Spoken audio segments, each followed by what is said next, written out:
Hi friends. If you're enjoying my videos, please hit the like button. It helps the YouTube algorithm notice me. Now sit back, relax, and enjoy the story.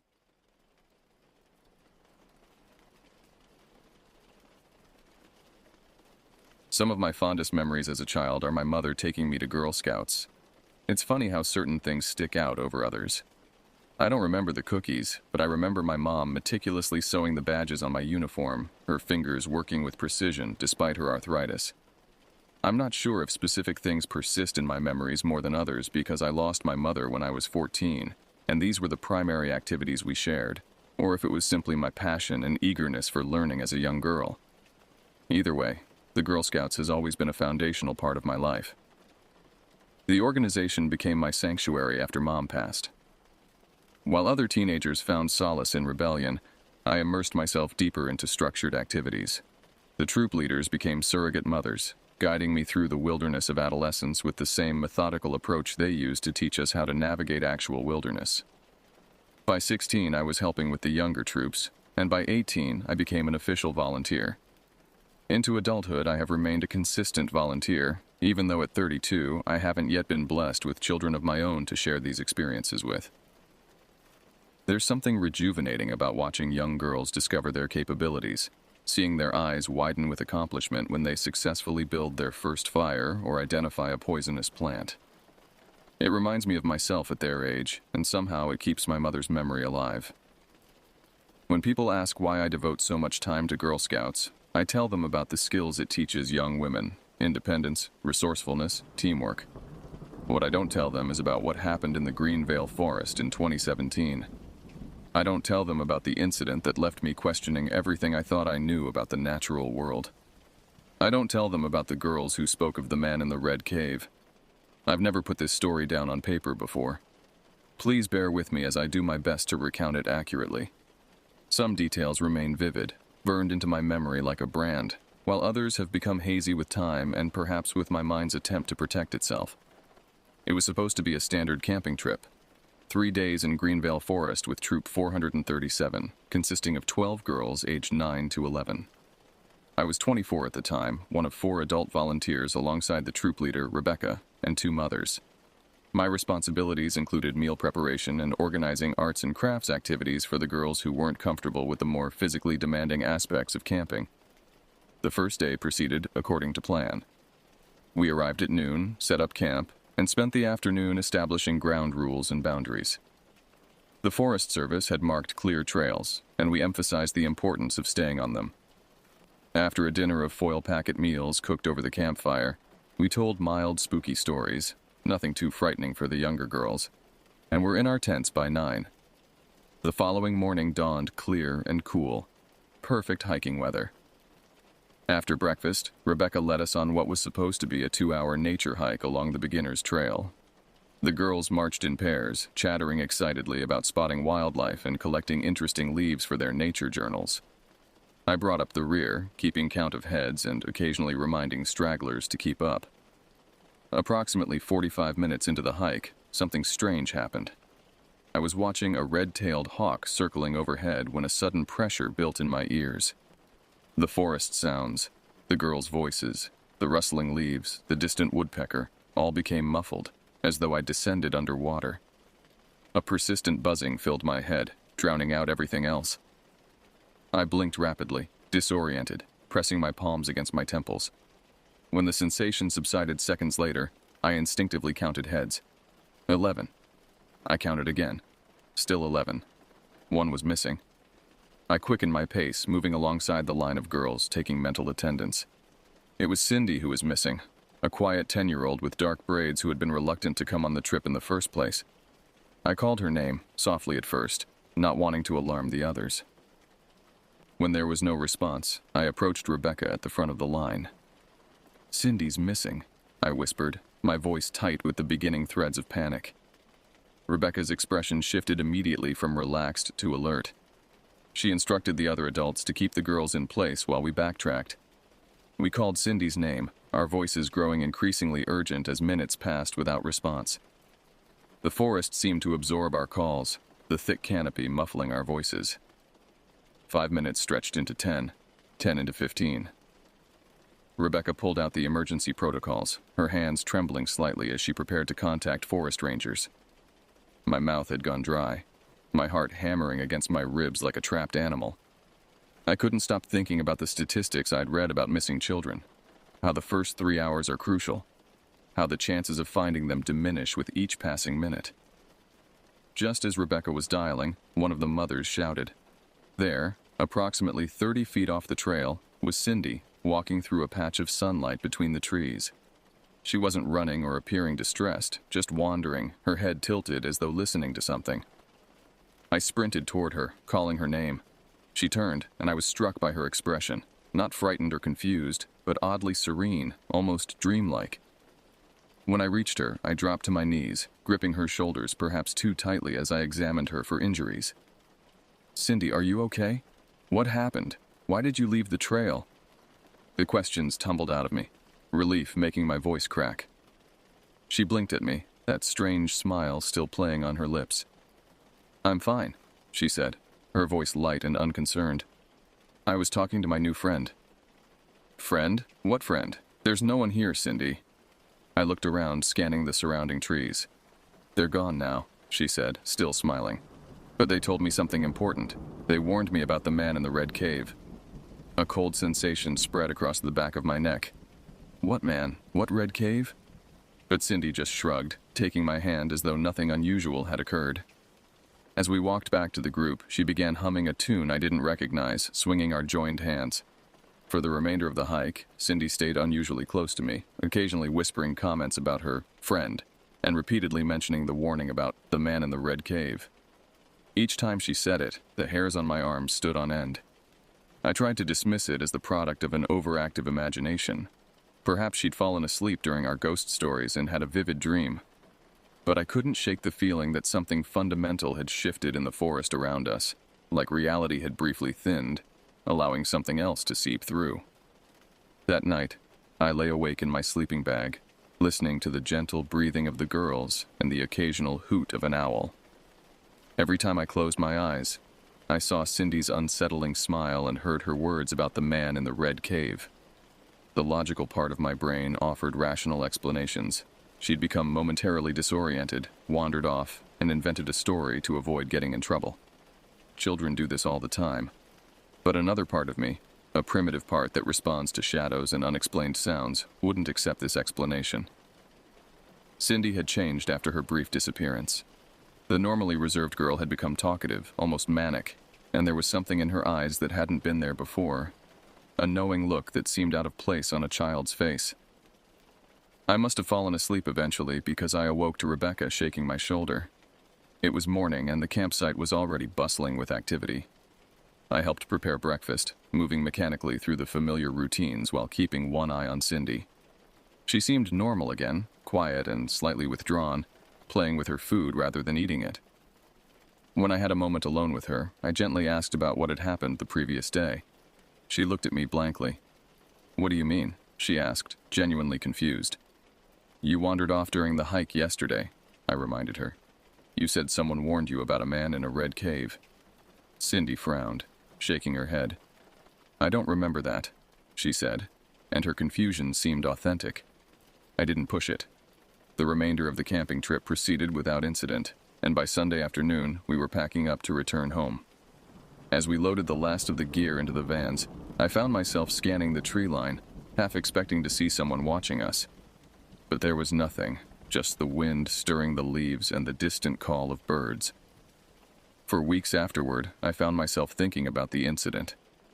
I researched the Greenvale Forest area, looking for any references to a red cave or any historical incidents that might explain Cindy's warning.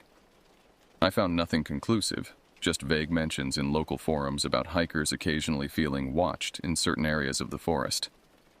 One post mentioned a geological formation with iron-rich soil that gave the surrounding rock a reddish tint, but it was miles from our campsite.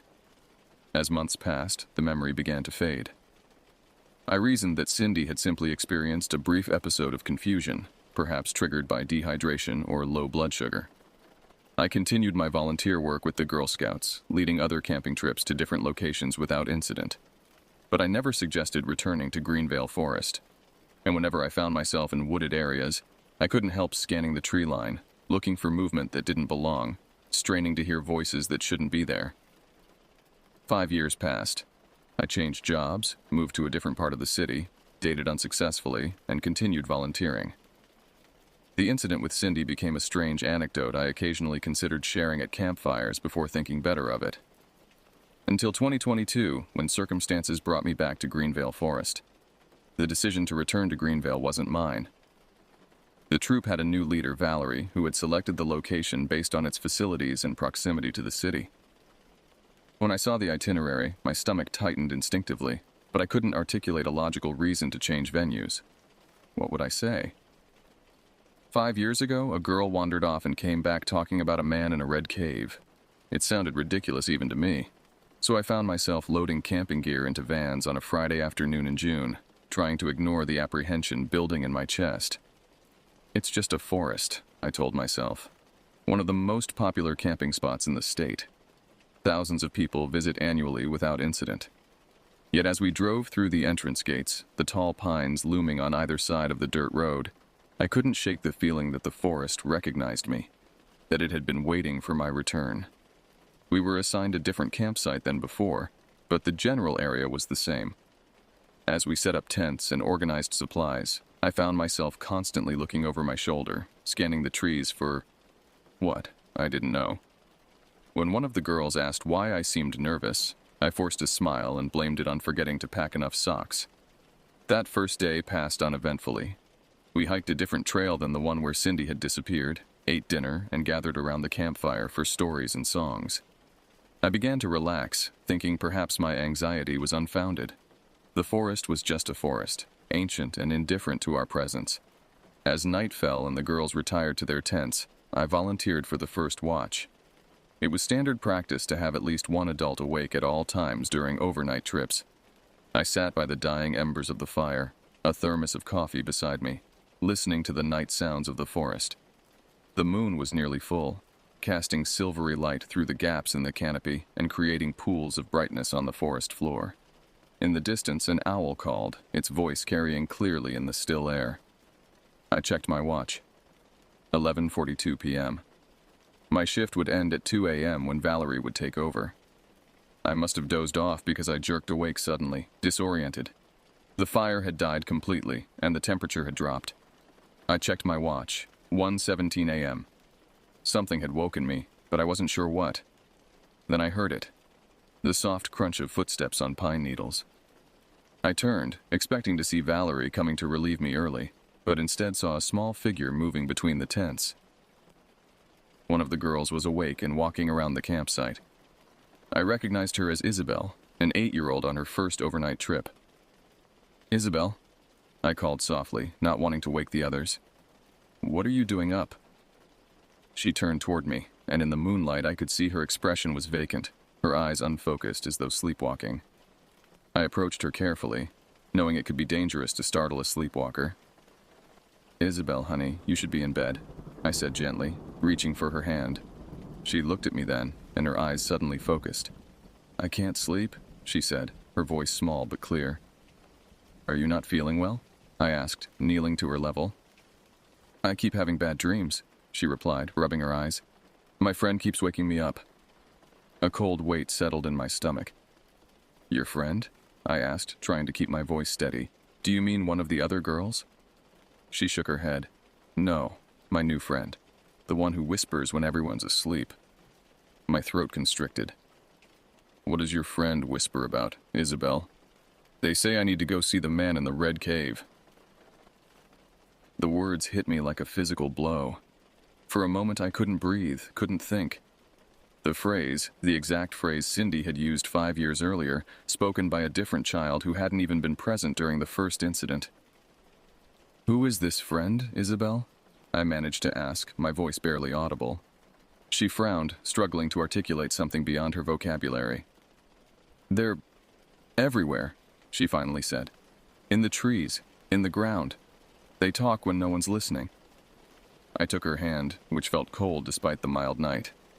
"Let's get you back to bed," I said, guiding her toward her tent. "And if your friend tries to wake you again, you tell them you need to sleep." Once Isabel was settled back in her sleeping bag, I returned to my post by the dead fire, fully alert now. The forest around us suddenly seemed alive with malevolent intent, the darkness between the trees deeper than it should have been. I imagined countless unseen presences watching from the shadows, waiting for us to lower our guard. I didn't sleep again that night, not even after Valerie relieved me. I lay in my tent, eyes wide open, listening for whispers, for movement, for anything that might confirm the growing suspicion that something in this forest was targeting our girls. By morning, I had convinced myself that Isabel had simply overheard someone talking about the Cindy incident from years ago. Perhaps one of the older volunteers had mentioned it, and Isabel's dream had incorporated the detail. It was the only rational explanation.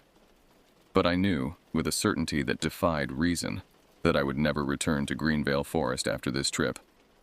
And I would do everything in my power to ensure that no Girl Scout troop ever camped here again. The second day of the camping trip unfolded with forced normalcy. I went through the motions of helping with breakfast, organizing activities, and maintaining a cheerful demeanor for the girls. Inside, however, my mind was racing, connecting dots between Cindy's experience 5 years ago and Isabel's disturbing comments the night before. During a nature identification exercise, I pulled Valerie aside. "Have you noticed anything strange about Isabel today?" I asked, trying to sound casual. Valerie frowned. "Now that you mention it, she's been unusually quiet. Is something wrong?" I hesitated, not wanting to sound paranoid. "She was sleepwalking last night. Mentioned having bad dreams. First time away from home," Valerie said with a shrug. "It happens. We'll keep an eye on her." I wanted to tell her more, about Cindy, about the man in the red cave, but the words died in my throat. Without context, it would sound like I was overreacting to a child's nightmare. Instead, I nodded and returned to the group, positioning myself near Isabel. The girls seemed normal during daylight hours, participating in activities and eating meals, though with less enthusiasm than the day before. Occasionally, I caught her staring into the forest, her head tilted slightly as though listening. Each time I approached her, breaking her concentration, and she would smile at me with no indication that anything was amiss. That evening, as we prepared dinner, I overheard two of the older girls talking in hushed tones. "Did you hear it last night?" one asked. "Hear what?" replied the other. "The whispering. It sounded like it was coming from right outside the tent." "Probably just the wind." It wasn't the wind, it was saying words. I couldn't understand them, but they were definitely words. I interrupted, perhaps too abruptly. "What's this about whispering?" The girls looked startled. The first one, Julia, shrugged uncomfortably. "It's nothing. Just thought I heard something last night." "What kind of something?" I pressed. "Like whispering. Probably just the trees or something." I nodded, not wanting to alarm them, but inwardly, my concern deepened. First Cindy, then Isabel, now Julia. 3 separate individuals experiencing similar phenomena in the same location. This couldn't be coincidence. That night, I volunteered for the midnight to dawn watch shift, determined to stay alert for any unusual activity. Armed with a powerful flashlight and a thermos of strong coffee, I positioned myself where I could observe all the tents while maintaining a view of the surrounding forest. The night was overcast, the moon only occasionally breaking through the cloud cover. The resulting alternation between deep shadow and silvery illumination created a disorienting effect, the forest seeming to shift and move with each change in lighting. The usual night sounds, rustling leaves, distant animal calls, the soft hooting of owls, took on an ominous quality in the intermittent darkness. Around 2:30 a.m., I heard it, a sound so faint I might have missed it if I hadn't been listening intently. A whispering, not from any particular direction, but seeming to emanate from the forest itself. It wasn't the wind, the air was still, and it had a cadence, a rhythm that suggested language rather than natural sound. I stood, sweeping my flashlight beam in a slow arc around the perimeter of our campsite. The light caught nothing unusual, just trees, underbrush, the ordinary features of a forest at night. Yet the whispering continued, now seeming to come from behind me. I turned quickly, but again, saw nothing. The sound was maddening, clearly audible yet impossible to locate. I began to doubt my senses, wondering if lack of sleep was causing auditory hallucinations. But then I noticed movement near one of the tents. The entrance flap was opening. Isabel emerged, her movements fluid and purposeful, unlike the shuffling gait of a sleepwalker. She was fully dressed, including her hiking boots, and carried her small backpack. Without hesitation, she began walking toward the forest edge, away from the marked trails. I called her name softly, not wanting to wake the entire camp. She didn't respond or acknowledge me in any way. I hurried after her, reaching her just as she was about to step beyond the clearing into the dense underbrush. "Isabel," I said firmly, grasping her shoulder. "Where are you going?" She turned to me, and in the beam of my flashlight, I could see that her eyes were wide open but vacant, as though she were looking at something far beyond me. "I have to go," she said, her voice flat and emotionless. "They're waiting." "Who's waiting, Isabel?" I asked, maintaining my grip on her shoulder. "The friends. They need to show me the Red Cave. They say it's important." My heart seemed to stutter. "You can't go into the forest at night, Isabel. It's dangerous." For the first time, emotion crossed her face. Frustration, bordering on anger. "But I have to. They said I'm the only one who can stop him." "Stop who?" "The man, in the Red Cave." She spoke as though explaining something obvious to someone very slow. "He's doing bad things. They need me to see." I knelt before her, gripping both her shoulders now, forcing her to look directly at me. "Isabel, listen to me. These friends. Can you describe them? What do they look like?" She frowned, considering. "They don't look like anything. They're just voices. They come from the trees, from the ground. They say they've been here forever, watching." "And what do they say about this man?" Her expression darkened. "That he hurts people. That he's been hurting people for a long time, and that he'll hurt more unless someone stops him." A chill pervaded me despite the mild night air. "Isabel, I need you to go back to your tent now. These friends, they're not real. They're just dreams." "They are real," she insisted, a sudden intensity in her voice. "And they've been trying to tell people for years, but no one listens." Her eyes focused on mine with unnerving clarity. "They told me about you. They said you heard them before, but you didn't listen either." I stared at her, speechless. The implication that whatever was communicating with Isabel knew about my previous experience with Cindy was too disturbing to process. Before I could formulate a response, Valerie emerged from her tent, rubbing her eyes. "Everything okay?" she called softly. I thought I heard voices. I quickly composed myself. "Isabel was sleepwalking again. I'm just taking her back to her tent." Valerie nodded, too groggy to question further, and retreated to her tent. I guided Isabel back to her sleeping bag, ensuring she was settled before returning to my post. For the remainder of the night, I heard no more whispering, but the silence felt expectant, as though the forest were holding its breath, waiting. As dawn broke, I made a decision. We needed to leave Greenvale. Today, not tomorrow as planned. I just needed a plausible reason that wouldn't cause panic or make me sound unhinged. After breakfast, I approached Valerie with fabricated concerns about an incoming storm system. I had checked the weather forecast on my phone, straining for signal at the highest point of the campsite, and claimed that severe thunderstorms were predicted for the evening.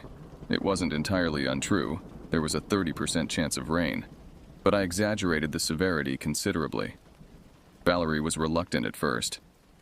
"The girls will be so disappointed if we cut the trip short." "Better disappointed than endangered," I countered. "Some of these trees are over 100 feet tall, not somewhere you want to be during a lightning storm." Eventually, she conceded, and we announced to the girls that we would be packing up after lunch. There were groans of protest, but the prospect of a thunderstorm dampened arguments. As we began breaking down the campsite, I kept Isabel close to me, volunteering her to help with my tasks. "Isabel," I said casually as we folded a tent, "those friends you mentioned last night, have they spoken to you before this trip?" She shook her head. "Only since we came to the forest." "And have they told you where this Red Cave is?" She nodded, pointing toward the densest part of the forest, away from any marked trails. "That way. They say it's not far, but it's hidden. People walk right past it all the time." I swallowed hard. "Have they told you anything else about the man? Like who he is, or what he's done?" Isabel's expression became troubled. "They say he's been here a long time, that he takes people." She lowered her voice to a whisper. They say there are bodies in the cave. Lots of bodies. A wave of nausea swept through me. If this were just a child's imagination, it was remarkably dark for an 8-year-old. And if it wasn't imagination, if there was some truth to what these voices were communicating, then we were dealing with something far more sinister than forest spirits. Isabel, this is very important, I said, keeping my voice steady. Have these friends asked you to go to the cave alone? She nodded solemnly. They said I need to see for myself, that grown-ups won't believe without proof. And what were you supposed to do once you found the cave? Look inside, see the evidence, then tell someone who would listen. I felt cold despite the warming day. Promise me something, Isabel. Promise you won't try to find this cave, or listen if these friends call to you again. It could be dangerous. She studied me with surprising intensity for a child her age. You're afraid, she stated. Yes, I admitted. I am. The friends said you would be. They said that's why you didn't listen last time. I had no response to that. We continued packing in silence, and by mid-afternoon we were loading the vans, preparing to leave Greenvale behind. As I helped secure the last of the gear, I noticed Isabel standing at the edge of the parking area, staring into the forest, her head tilted in that now familiar listening pose. I hurried over to her. Isabel, time to go. She didn't move. They're saying goodbye, she said. And they're saying thank you. For what? She turned to me, her expression solemn. For believing this time. Before I could respond, Valerie called for final head count. I guided Isabel to the van, helping her buckle in. As we drove away from Greenvale Forest, I watched through the rear window as the trees receded, a deep sense of unease lingering even as the distance between us and the forest grew. That night, after ensuring all the girls had been safely returned to their families, I sat at my computer, hesitating only briefly before typing Greenvale Forest missing persons into the search bar. The results were unsettling. Over the past 50 years, 7 people had gone missing in or near Greenvale. Most were hikers who had ventured off trail, and investigations concluded they had likely become disoriented and succumbed to exposure or injury. But bodies had never been recovered. In each case, extensive searches had yielded nothing. No equipment, no clothing, no remains. It was as though the missing had simply vanished into the forest. 2 cases involved children, a 13-year-old boy in 1983 and a 9-year-old girl in 1997. Both had been camping with families when they disappeared from their campsites overnight. In the girl's case, search dogs had followed her scent to a specific area of the forest before losing the trail completely. The location was approximately half a mile from where our troop had been camping. I deepened my research, looking into local history and geological surveys of the area. Greenvale's documented history went back to the 1800s when it was part of logging operations. Before that, it had been within the territory of indigenous peoples, namely the Abenaki tribe. One scholarly article mentioned Abenaki legends about certain forests containing thin places, locations where the boundary between the physical world and the spirit world was less defined. These places were considered neither good nor evil inherently, but dangerous to the unwary. The article specifically mentioned Greenvale Forest as a location that featured in such legends. Most unsettling was a small news item from 2001, buried in local archives. A hiker had reported finding what appeared to be a small cave entrance in Greenvale, partially obscured by vegetation.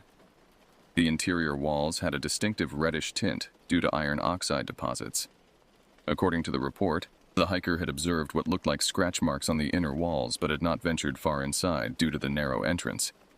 When forest rangers investigated, they couldn't locate the cave based on the hiker's directions.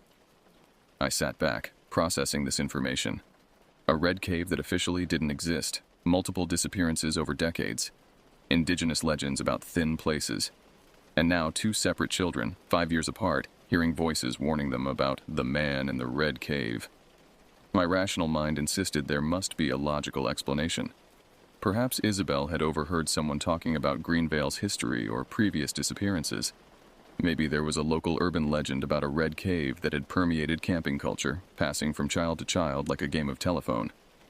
But another part of me, the part that had felt the forest watching, that had heard the whispering, believed that something genuine and inexplicable was occurring in Greenvale.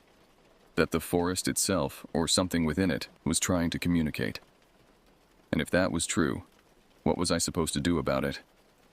I slept poorly that night, my dreams filled with whispering trees and hidden caves. I woke before dawn, my mind made up. I couldn't ignore this, couldn't dismiss it as imagination or coincidence.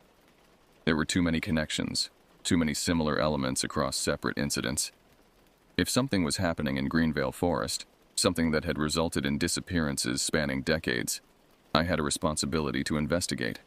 Not alone, and not without precautions, but I couldn't simply walk away. I called in sick to work and contacted a former Girl Scout from my early days as a volunteer, Joanna, now a police officer with the county sheriff's department. We had maintained a casual friendship over the years, meeting occasionally for coffee. I asked if she could meet me that morning, saying I needed her professional perspective on something sensitive. We met at a quiet cafe downtown.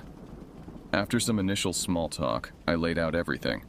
Cindy's disappearance and strange behavior in 2017. Isabel's similar experience 5 days ago. The historical disappearances in Greenvale, and the mentions of a red cave that officially didn't exist. Joanna listened without interruption, her expression growing increasingly serious. When I finished, she sat back, tapping her fingers thoughtfully on the table. "First," she said, "I appreciate you bringing this to me rather than trying to investigate on your own. That would be dangerous regardless of whether there's something supernatural going on or something more conventional." "Conventional?" I echoed. "Think about it," she said, leaning forward. "If we set aside the voices from the forest aspect, what are we left with? Possible evidence of a location where multiple people have disappeared over decades, a hidden cave that might contain human remains, and 2 children who, for whatever reason, received some kind of warning about a dangerous man associated with this cave. Put that way, it sounded less like a supernatural mystery and more like a potential crime scene. You think there could be a real person behind this? What, a serial killer using Greenvale as a hunting ground?" Joanna shrugged. "It's one possibility. Remote areas with transient populations, hikers, campers, have historically been attractive to predators. The Green River Killer operated in wilderness areas, as did Israel Keys. But what about the voices, the warnings? How would children know about this unless something or someone was telling them?" "Children are perceptive in ways adults often aren't," Joanna said. "They pick up on subtleties, on atmosphere. If there is someone dangerous operating in that forest, maybe they sensed something adults would rationalize away." I wasn't entirely convinced, but Joanna's perspective offered a framework for action. "So what do we do?" "We?" She raised an eyebrow. "I'm involved in this, Joanna. I've witnessed it firsthand twice. I can't just walk away." She studied me for a long moment, then nodded. "All right. I'll make some inquiries, look into those missing persons cases more thoroughly. I'll also see about organizing a search of the area Isabel pointed toward. But," she held up a warning finger, "this needs to be done properly, through official channels. No amateur sleuthing, understood?" I agreed, though with some reservation. Official investigations moved slowly, and I couldn't shake the feeling that time was somehow important. Nevertheless, I provided Joanna with all the information I had gathered, including the approximate location where Isabel had indicated the cave might be found. For the next week, I waited anxiously for news. I called Joanna daily, receiving brief updates that amounted to bureaucratic delays and procedural hurdles. She had initiated a formal review of the missing persons cases connected to Greenvale, but assembling a search team required justification, resources, and approvals. Meanwhile, I continued my own research, careful to avoid any actual visits to Greenvale. I found more historical references to disappearances in the area, dating back to the early 1900s. Most intriguing was an interview with an elderly Abenaki man from 1972, archived in a university's anthropology department. He spoke of a place in the forest where the Hungry One lived, an entity that was neither human nor spirit, but something in between. According to the account, this being lured people into a hidden dwelling, never to be seen again. 10 days after our meeting, Joanna called. "We're going in tomorrow," she said without preamble. "I've been approved for a small search team, ostensibly to look for evidence related to the 1997 disappearance, but really to check out this area you and Isabel identified." I'm coming with you, I said immediately. Absolutely not. This is an official operation. Joanna, I know that area better than most of your officers. I've been camping there for years, and I've seen both children who received warnings. I might notice things others would miss. There was a long silence. You'll stay with me at all times, she finally said, and you'll follow every instruction without question. Clear? Clear, I agreed, relief washing through me. I needed to see this through, to confirm or disprove what I had begun to suspect, that something ancient and malevolent dwelled in Greenvale Forest and had been preying on visitors for generations. The next morning dawned overcast and cool, the sky a uniform gray that threatened rain. I met Joanna and 3 other officers at the Greenvale Forest Ranger Station. They were dressed in tactical gear, wearing utility belts with firearms, radios, and other equipment. I felt conspicuously civilian in my hiking clothes and backpack. The team leader, Sergeant Weber, briefed us on the operation. We would hike to the approximate location identified in my research, conduct a thorough search of the area, and document any findings. If we discovered anything requiring forensic investigation, we would secure the site and call for additional resources. As we set out, following a little-used maintenance trail, I found myself scanning the forest constantly, alert for any unusual sounds or movements. But the woods seemed ordinary in daylight, peaceful, even beautiful, with no hint of the eerie quality I had experienced during nighttime hours. After about 40 minutes of hiking, we left the trail, using GPS coordinates to navigate toward the area Isabel had indicated. The terrain became increasingly difficult. Dense underbrush, fallen trees, and slippery slopes requiring careful navigation. The forest here was older, the trees larger and more widely spaced, with a thick canopy that created a perpetual twilight beneath. As we progressed, I noticed the officers growing tense, their hands drifting more frequently to their weapons. They were experienced professionals, trained to detect threats, and something about this section of forest was triggering their instincts. You feel it too, don't you? I murmured to Joanna, who walked beside me. She nodded almost imperceptibly. Something's not right here. The acoustics, maybe? Sounds don't carry normally. She was correct.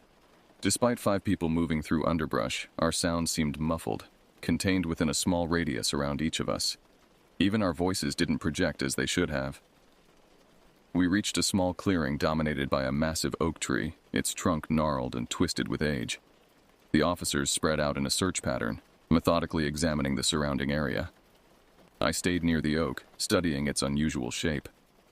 The trunk split near the ground, creating a natural archway partially obscured by ferns and moss. Joanna, I called softly, look at this. She approached, crouching beside me to examine the opening. Could be an animal den, she said, but her voice lacked conviction.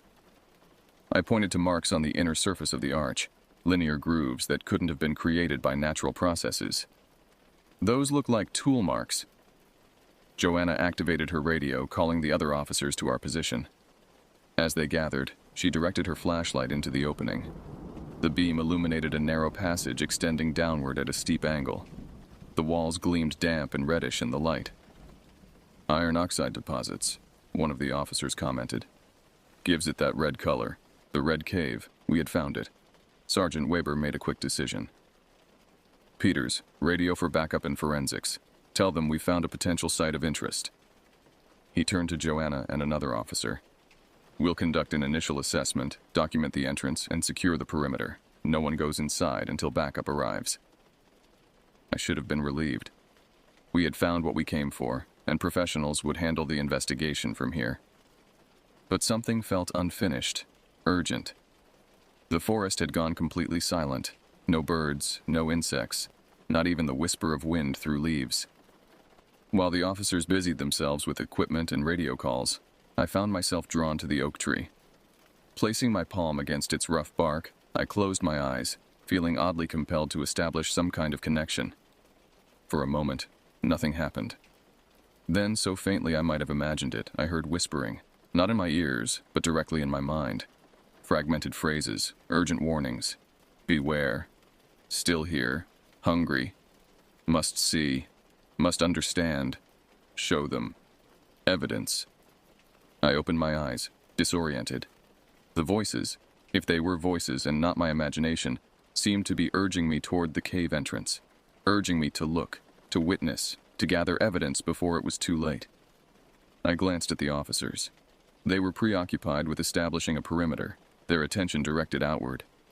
The cave entrance gaped before me, unguarded for this brief moment. What I did next was reckless, potentially dangerous, and definitely against my promise to Joanna. I dropped to my hands and knees and crawled into the opening. The passage was narrow but navigable, descending at a steep angle into darkness. The walls were indeed reddish, slick with moisture, and marked with those strange linear grooves that became more numerous as I progressed. My small tactical flashlight provided limited illumination, but enough to avoid obstacles. After approximately 20 feet, the passage widened into a small chamber. The air was stale, carrying a musty, metallic odor that made me gag slightly. My flashlight beam caught reflective surfaces along the walls, objects embedded in the reddish clay. I moved closer, directing the light more precisely, and felt my heart stutter. Bones. Human bones protruding from the walls, and not just bones, personal effects. A wristwatch, a torn backpack, a child's shoe. Horror rising in my throat, I swept the light around the chamber. The remains appeared to be arranged in a deliberate pattern, not simply buried or discarded. Some were partially exposed, others barely visible beneath the surface of the clay. Most disturbing were the scratch marks, hundreds of them covering every surface, as though the victims had tried desperately to claw their way out. As my light reached the far side of the chamber, it illuminated something that didn't belong with the older remains, something recent. A small notebook with a familiar cover. I recognized it immediately as the nature journal we had distributed to the Girl Scouts on our most recent trip. Opening it with trembling hands, I found Isabel's name printed carefully on the first page. But Isabel hadn't disappeared. She had returned safely with us. How had her notebook ended up here? Unless this was what the voices had wanted me to find. Evidence. Proof. A sound behind me, scraping, like something heavy being dragged across stone. I whirled, directing my flashlight toward the passage I had entered through. A shadow moved within the tunnel, larger than a human should have been in that confined space, flowing like liquid darkness. Panic seized me. I pressed myself against the chamber wall, searching desperately for another exit, but found none. The scratches on the walls took on new significance, the futile efforts of those who had found themselves trapped just as I was now. The shadow continued to advance, now accompanied by a low, wet sound that might have been breathing. My flashlight beam seemed to pass through it rather than illuminate it, revealing only glimpses of a form that refused to resolve into anything recognizable. In that moment of absolute terror, with death seemingly inevitable, the whispering returned, louder now, almost deafening in its intensity. "Not yours. Protected. Go back." The shadow hesitated, then recoiled as though struck. The whispering continued, words and languages I didn't recognize joining the chorus, rising to a crescendo that seemed to make the very air vibrate. The shadow retreated further, writhing in apparent distress. I remained frozen, unsure if I was witnessing a conflict between opposing supernatural forces or experiencing a stress-induced hallucination. The shadow receded completely, and the whispering subsided to a gentle murmur. "Go. Now. Tell. Stop him." I didn't need further prompting. Clutching Isabel's notebook, I scrambled back into the passage, crawling frantically toward the entrance. Behind me, the shadow seemed to gather itself for another advance, but the whispering surged again, holding it at bay. I emerged from the cave entrance gasping, immediately confronted by Joanna and Sergeant Weber, their expressions a mixture of anger and concern. "What the hell were you thinking?" Joanna demanded, gripping my arm painfully. "Evidence," I gasped, holding out the notebook. "Isabel's. And bodies. There are bodies in there. Dozens of them." Weber grabbed the notebook, examining it with narrowed eyes. "How is this possible? The girl is safe at home." "I don't know," I admitted. "But it's proof. Something is happening here. Something that's been happening for decades." Before they could respond, a low rumbling sound emanated from the cave entrance. The ground beneath us trembled slightly, and a cloud of dust billowed from the opening. When it cleared, the entrance had collapsed, sealed by fallen earth and rocks. Sergeant Weber immediately ordered everyone back, concerned about further collapses. As we retreated to a safe distance, I described what I had seen inside the cave. the remains, the personal effects, the scratch marks. Joanna took notes, her expression growing grimmer with each detail. "And you're saying something was in there with you?" she asked. "Something alive?" I hesitated. How could I describe what I had seen, what I had felt, without sounding delusional? I'm not sure alive is the right word, but yes, there was a presence, and something else. The voices, the whispering. They protected me. "Voices," Weber repeated flatly. "The same ones that warned Cindy and Isabel," I insisted. "They're trying to stop whatever is happening here. They've been trying for years." Joanna and Weber exchanged looks, and I recognized the skepticism in their expressions. But they had Isabel's notebook, tangible evidence that something inexplicable had occurred. And once they excavated the collapsed cave entrance, they would find the remains, confirming at least part of my account. We hiked back to the ranger station in silence, my mind racing. I had glimpsed something beyond normal understanding. A predator that had hunted in Greenvale for generations, and entities of some kind that opposed it. I had been allowed to see, to gather evidence, because they needed human help to end the cycle of disappearances. At the ranger station, Weber initiated protocols for a major crime scene investigation. Additional personnel were called in, including forensic experts and equipment for excavation. I provided a formal statement, carefully recounting what I had observed inside the cave while omitting the more supernatural elements that would undermine my credibility. As night fell, Joanna drove me home, both of us quiet and contemplative. Before I exited her car, she turned to me with a serious expression. "I don't know what's happening in that forest," she said, "and I'm not sure I want to know, but we'll investigate thoroughly, I promise you that." I nodded, grateful for her commitment. "The voices," I said hesitantly. "They've been trying to warn people for years. Children like Cindy and Isabel could hear them when adults couldn't. Maybe they finally found someone who would listen." Joanna didn't respond directly, but her expression softened slightly. "Get some rest. I'll call you when we know more." I watched her drive away, then entered my empty apartment. Sleep would be impossible, I knew. My mind was too full of red caves and whispering trees and shadowy predators. But for the first time since I had returned from Greenvale, I felt a measure of peace. Whatever had been happening in that forest for generations, it would happen no more. The evidence would be found, the remains identified, the families given closure. And perhaps, in some way I couldn't fully comprehend, the voices would finally rest, their long vigil ended. 6 months have passed since that day in Greenvale Forest. The investigation continues, proceeding with the meticulous pace of all major forensic operations. The cave entrance was excavated 3 weeks after our discovery, revealing exactly what I had described, a chamber containing human remains spanning decades. 23 sets of remains have been recovered so far, with forensic anthropologists working to identify each victim. DNA analysis has already confirmed connections to several of the historical disappearances, including the 13-year-old boy from 1983 and the 9-year-old girl from 1997. Isabel's notebook remains unexplained, a temporal anomaly that scientists prefer to attribute to someone planting it rather than accept more supernatural explanations. As for what, or who, was responsible for the deaths, the investigation has focused on a former park ranger named Joseph Whitmore, who worked at Greenvale from 1978 to 2001. Records show he lived in an isolated cabin near the area where we found the cave.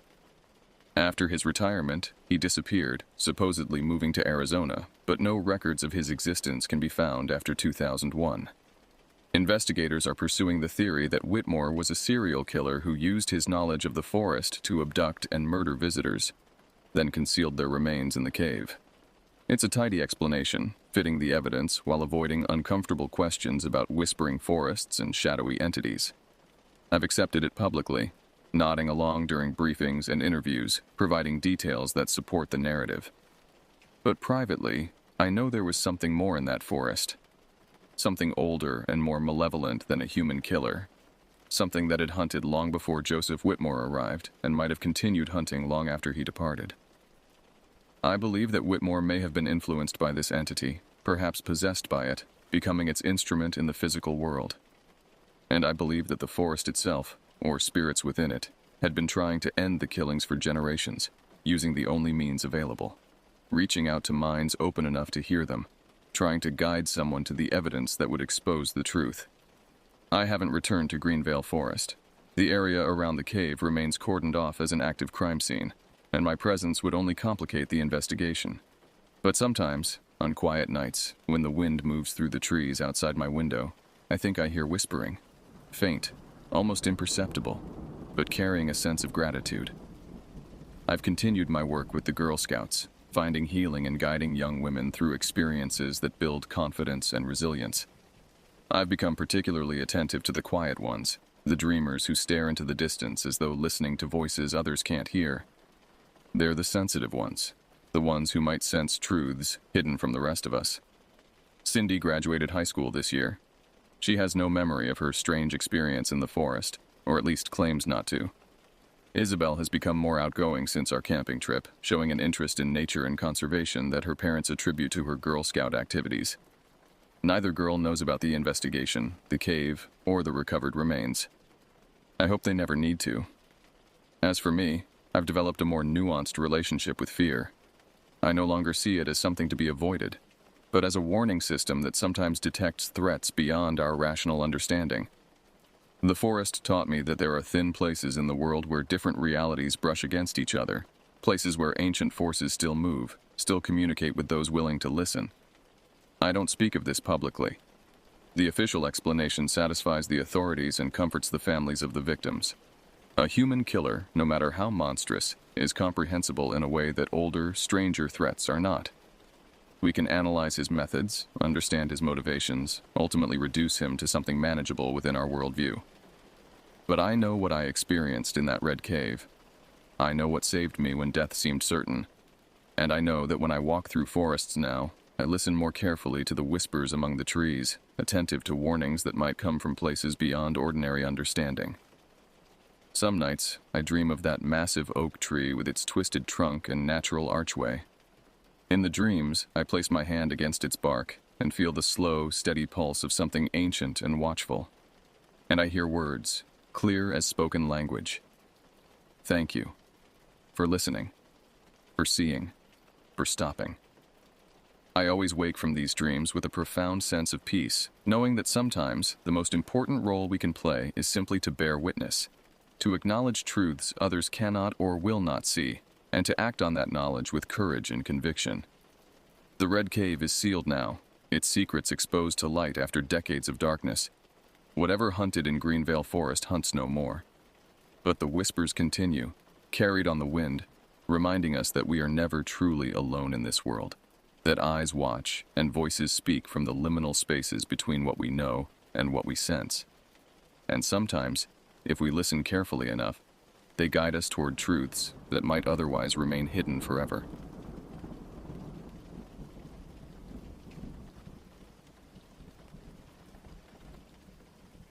The church retreat was supposed to be a respite from the bitter winter of 2018. I hadn't planned on going initially. Group religious activities weren't typically my scene, but my mother insisted it would do me good to connect with people my age in a spiritual setting. So there I was, Jeremy Wilson, 22 years old, trudging through ankle-deep snow toward a weathered cabin in the remote forests of Pennsylvania. The retreat center was modest at best. A sprawling main cabin housed 20 small rooms arranged around a central living area and kitchen. 2 bathrooms served all 40 retreat attendees, an arrangement that would prove inconvenient as the weekend progressed. The walls were log cabin style but poorly insulated. Every gust of wind whispered through the cracks, creating an incessant mournful sound that filled the silence at night. As I unpacked my meager belongings in the cramped room, the door swung open with a creak. A tall, lanky guy with wire-rimmed glasses and disheveled brown hair stood in the doorway. "You must be my roommate," he said, extending his hand. "Victor Reeves." I shook his hand. "Jeremy Wilson." Victor moved to the empty bed and dropped his duffel bag. "Been to one of these retreats before?" "First time," I admitted. "You?" "Third year." He unzipped his bag and began removing neatly folded clothing. "They're usually pretty uneventful. Bible study, prayer circles, awkward social activities. Though I guess there's always the mafia house to liven things up." Something in his tone caught my attention. The what? Victor paused his unpacking and glanced toward the window. You haven't heard the stories? I shook my head.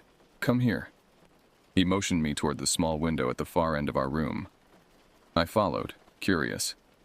Victor pointed up toward a hill that overlooked the retreat center. There, partially obscured by skeletal winter trees, stood a massive structure that seemed to defy the surrounding wilderness. Even from this distance, I could make out its imposing Victorian architecture. 3 stories of weathered wood and broken windows, with a steep, angular roof and what appeared to be a widow's walk at the top. That's the Mafia House, Victor said, his voice dropping to a near whisper. Been abandoned for decades. Story goes that during Prohibition it was used by organized crime as a base of operations. Rumor has it they'd bring people up there who crossed them, take them to the attic and... He drew his finger across his throat. I studied the building more carefully. Despite the daylight, shadows seemed to cling to its exterior like a shroud. And the bodies? What did they do with them? Victor's eyes widened slightly. That's the thing. According to local legend, they never removed them. Just left them up there in the attic to rot. A gust of wind rattled our window, making both of us flinch. Has anyone ever gone inside? I asked, already sensing the answer. Every year someone tries, Victor replied. Most don't make it past the locked doors. Those who do. He trailed off, organizing his toiletries with sudden interest. What? What happens to them? He shrugged. Nothing supernatural, if that's what you're asking. But people come back different. Quiet, jumpy. One guy from last year's retreat claimed he heard whispering coming from inside the walls. I turned back to the window, studying the house more carefully. Even from this distance, something about it seemed wrong, like it didn't quite belong in this reality. Its angles appeared subtly distorted, its shadows too deep for the overcast afternoon light. I want to see it, I said finally. Victor laughed nervously. Yeah, everyone does at first.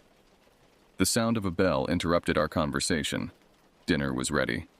As we headed to the main hall, I couldn't help glancing back at the ominous structure on the hill, now barely visible in the fading winter light. Something about its presence called to me. A dark fascination I couldn't explain. The communal dinner was a chaotic affair of lukewarm casseroles and forced conversation. I found myself seated at a table with Victor and 3 other guys near my age. Greg Stone was short and stocky with a booming laugh that seemed at odds with the reverent atmosphere the retreat leaders were trying to foster. Ben Winters was quieter, bird-like in his mannerisms, eyes constantly darting around the room as if assessing threats. Jack Hudson was the athlete of the group, clearly uncomfortable in this setting but making an effort for what I assumed were similar parental pressures to my own. As we ate, I noticed their conversation kept circling back to the house on the hill.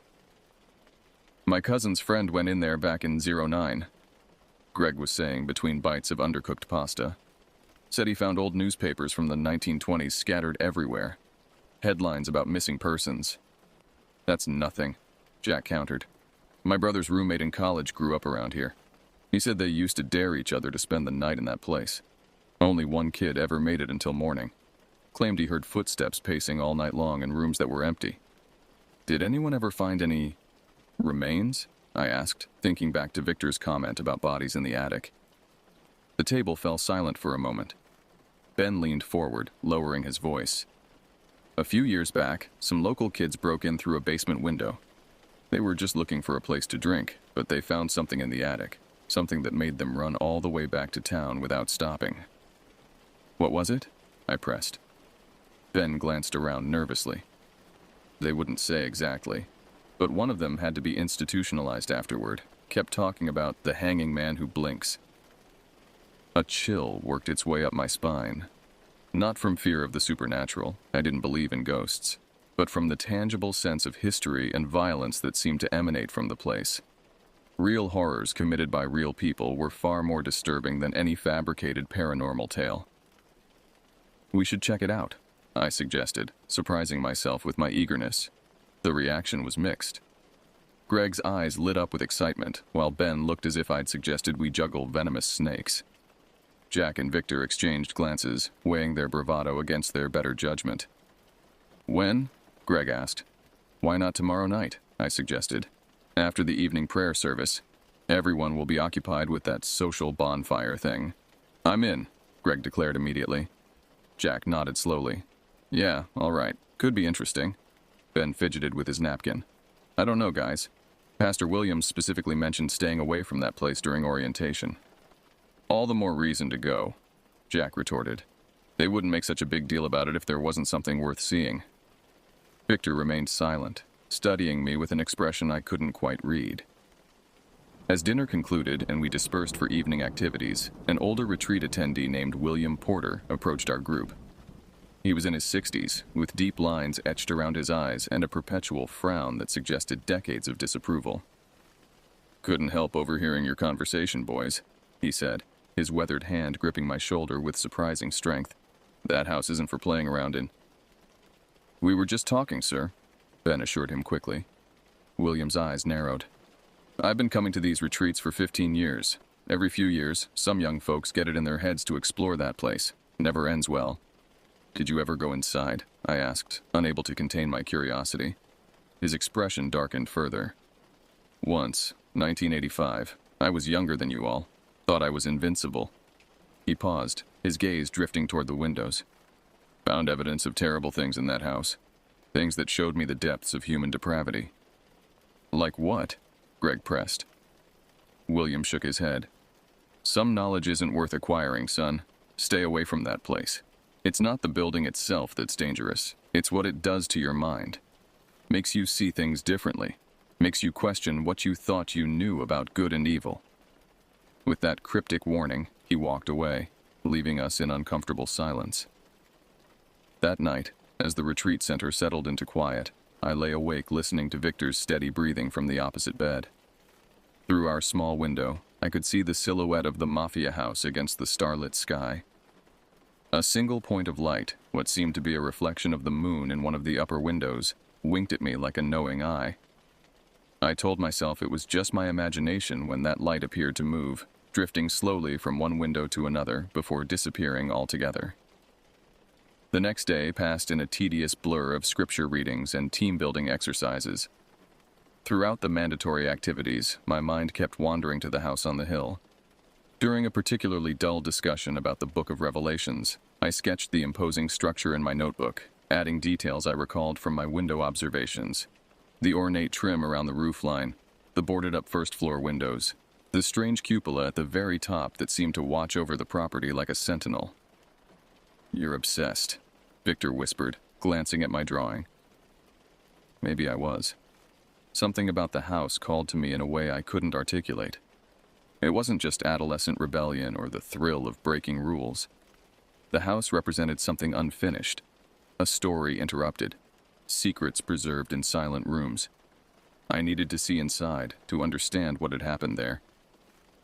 During lunch, our group reconvened to finalize plans.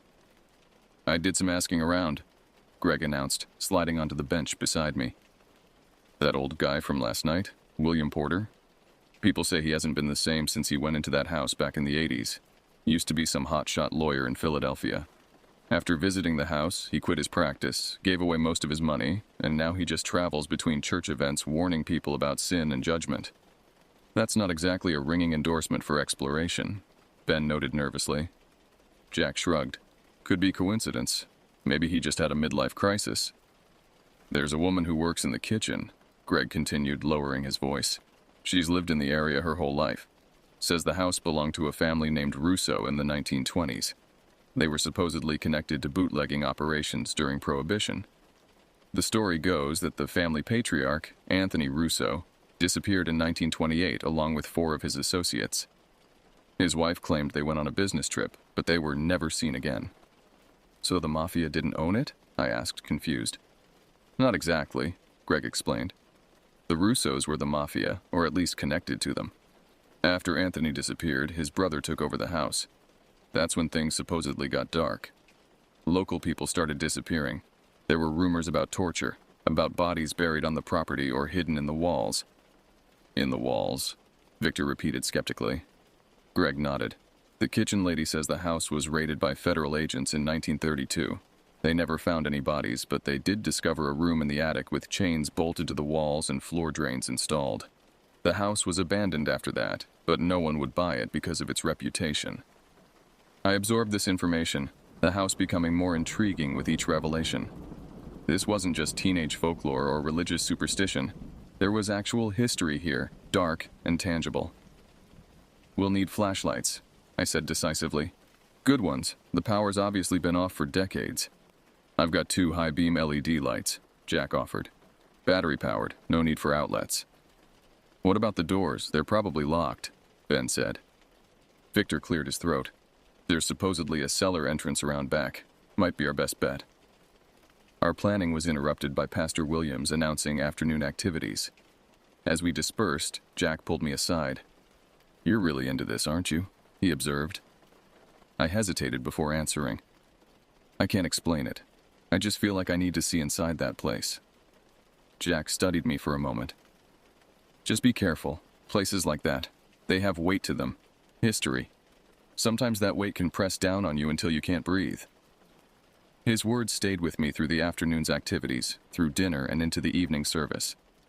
As Pastor Williams droned on about finding light in darkness, I found myself staring out the window at the darkening sky, knowing that in just a few hours we would be stepping into that very darkness he warned against.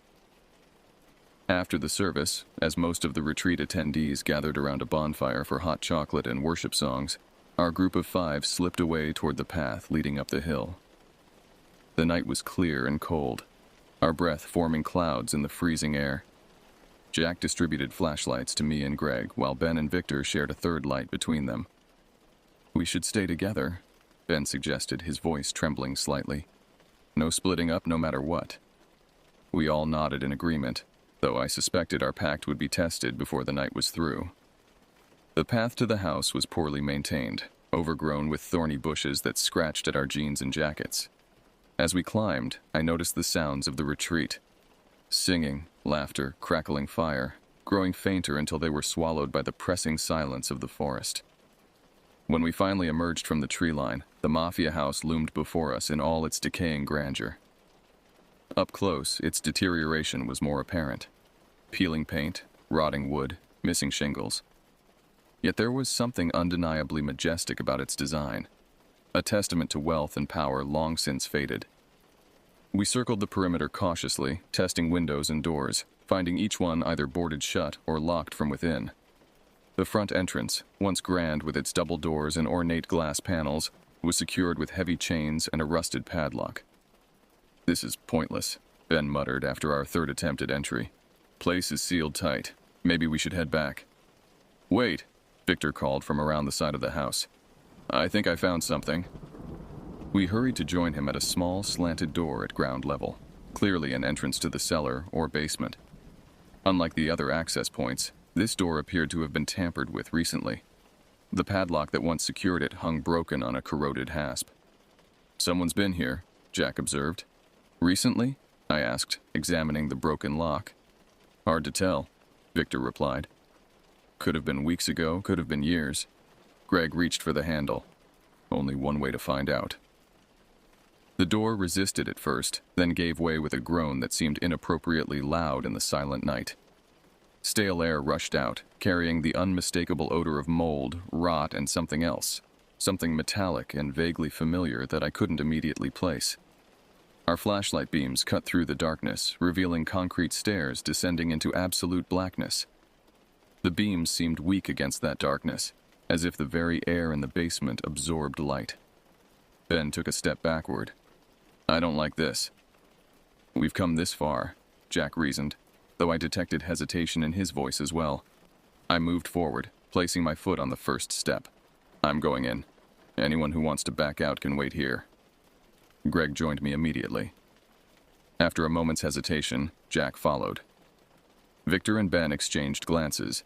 Then Victor stepped forward while Ben remained at the entrance, shifting nervously from foot to foot. I'll keep watch," Ben offered weakly. "Make sure no one from the retreat follows us."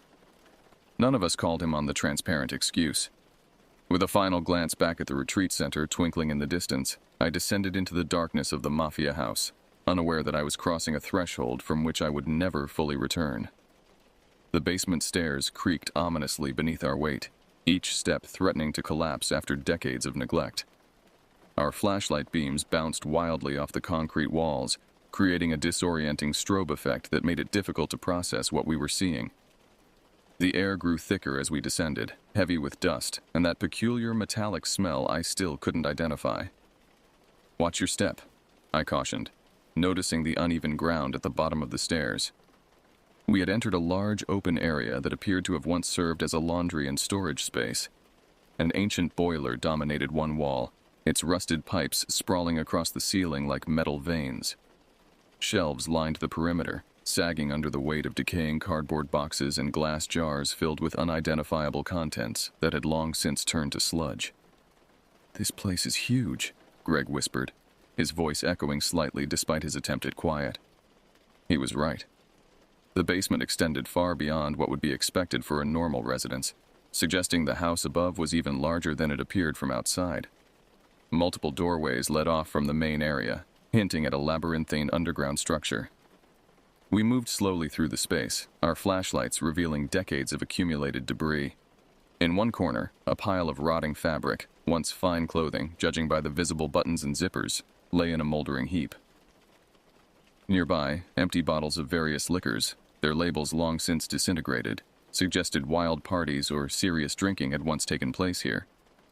"Look at this," Jack called, directing his beam toward a stack of wooden crates near the boiler. I approached cautiously, examining the faded text stenciled on the side. "Medical supplies, U.S. Army, 1943. "Army supplies?" Victor questioned. "What would those be doing here?" "Black market, maybe," I suggested. "If the owners were connected to organized crime, they probably dealt in stolen goods." Greg pried open one of the crates, revealing dozens of empty glass vials packed in decomposing straw. Whatever was in here is long gone. We continued our exploration, moving deeper into the basement. In another area, we discovered what appeared to be a makeshift chemistry lab. Glass beakers crusted with residue, Bunsen burners connected to a complex system of copper tubing, and more empty bottles. They were making their own alcohol during Prohibition, Jack realized. That's what all this equipment was for. Victor nodded slowly. Makes sense. Bootleggers needed production facilities away from prying eyes. As fascinating as these artifacts were, they weren't what I had come for. I wanted to see the attic, to verify the grim rumors about bodies and torture chambers. We needed to find a way upstairs. "There must be an interior staircase," I said, directing my beam toward the various doorways.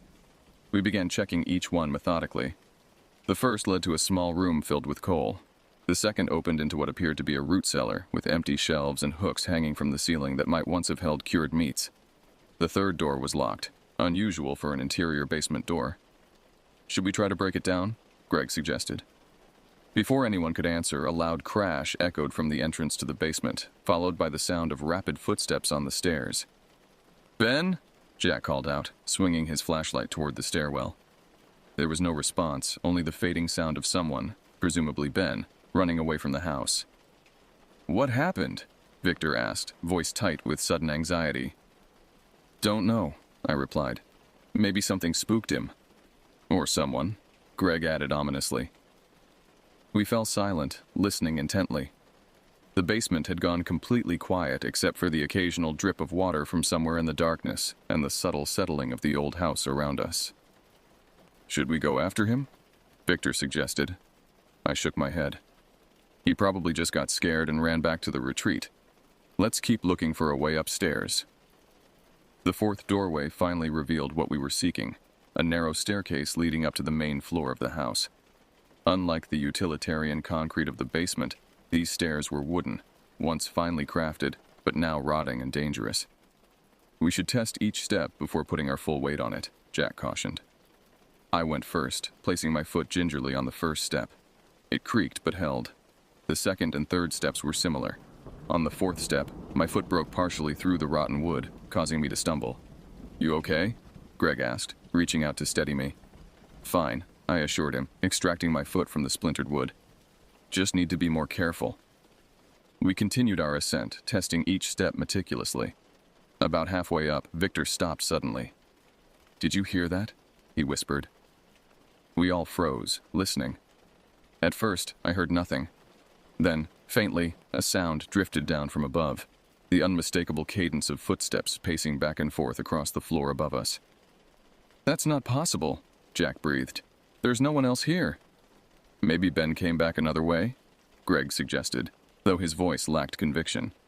"No way," Victor replied. "All the doors were locked or boarded up except the basement entrance." The footsteps continued, unhurried and deliberate, moving from one end of what I presumed was the main hall to the other. "Should we go back?" Victor asked, his earlier bravado evaporating. I considered our options. We could retreat now, never knowing what was waiting upstairs, or we could continue and face whatever, or whoever, was creating those footsteps. "I'm going up," I decided. "You guys can head back if you want." No one moved to leave. Despite their fear, a fear I shared but was determined not to show, curiosity had its grip on all of us now. The footsteps suddenly stopped, leaving an unnerving silence in their wake. After a moment's hesitation, I resumed climbing, moving as quietly as possible on the creaking stairs. At the top, a door stood closed but not latched. I placed my hand on the tarnished brass knob, feeling a strange resistance, as if someone were holding it from the other side. Then the sensation passed, and the knob turned easily in my grip. The door swung open to reveal the main floor of the Mafia house, and a darkness so complete that our flashlights seemed to dim upon encountering it. We emerged into what had once been a grand entrance hall. Despite the darkness, our flashlights revealed glimpses of faded opulence, marble flooring cracked and stained with age, ornate wallpaper peeling in long strips like decomposing skin, a sweeping staircase that curved upward to the second floor. "This place must have been something in its prime," Jack whispered, his voice unnaturally loud in the stillness. We moved cautiously through the hall, our footsteps echoing despite our attempts at stealth. Dust motes swirled in our flashlight beams, disturbed for perhaps the first time in decades. The air was stagnant, but strangely cold, far colder than it should have been given the relative warmth of the basement. Where did those footsteps come from? Greg wondered aloud, swinging his light across the empty space. "Could have been the house settling," Victor suggested, though none of us believed it. We explored the ground floor methodically, moving from room to room. The formal dining room still contained a massive table, its surface thick with dust and rat droppings. The kitchen's cabinets hung open, revealing empty shelves and the occasional rusted can. A study contained bookshelves with volumes so water-damaged and mold-infested that their titles were illegible. Throughout our exploration, I felt a growing sense of unease. Not fear, exactly, but a persistent feeling of being observed. I found myself constantly glancing over my shoulder, expecting to find someone standing just beyond the reach of my flashlight beam. "There's nothing here," Jack announced after we'd checked the final room on the ground floor.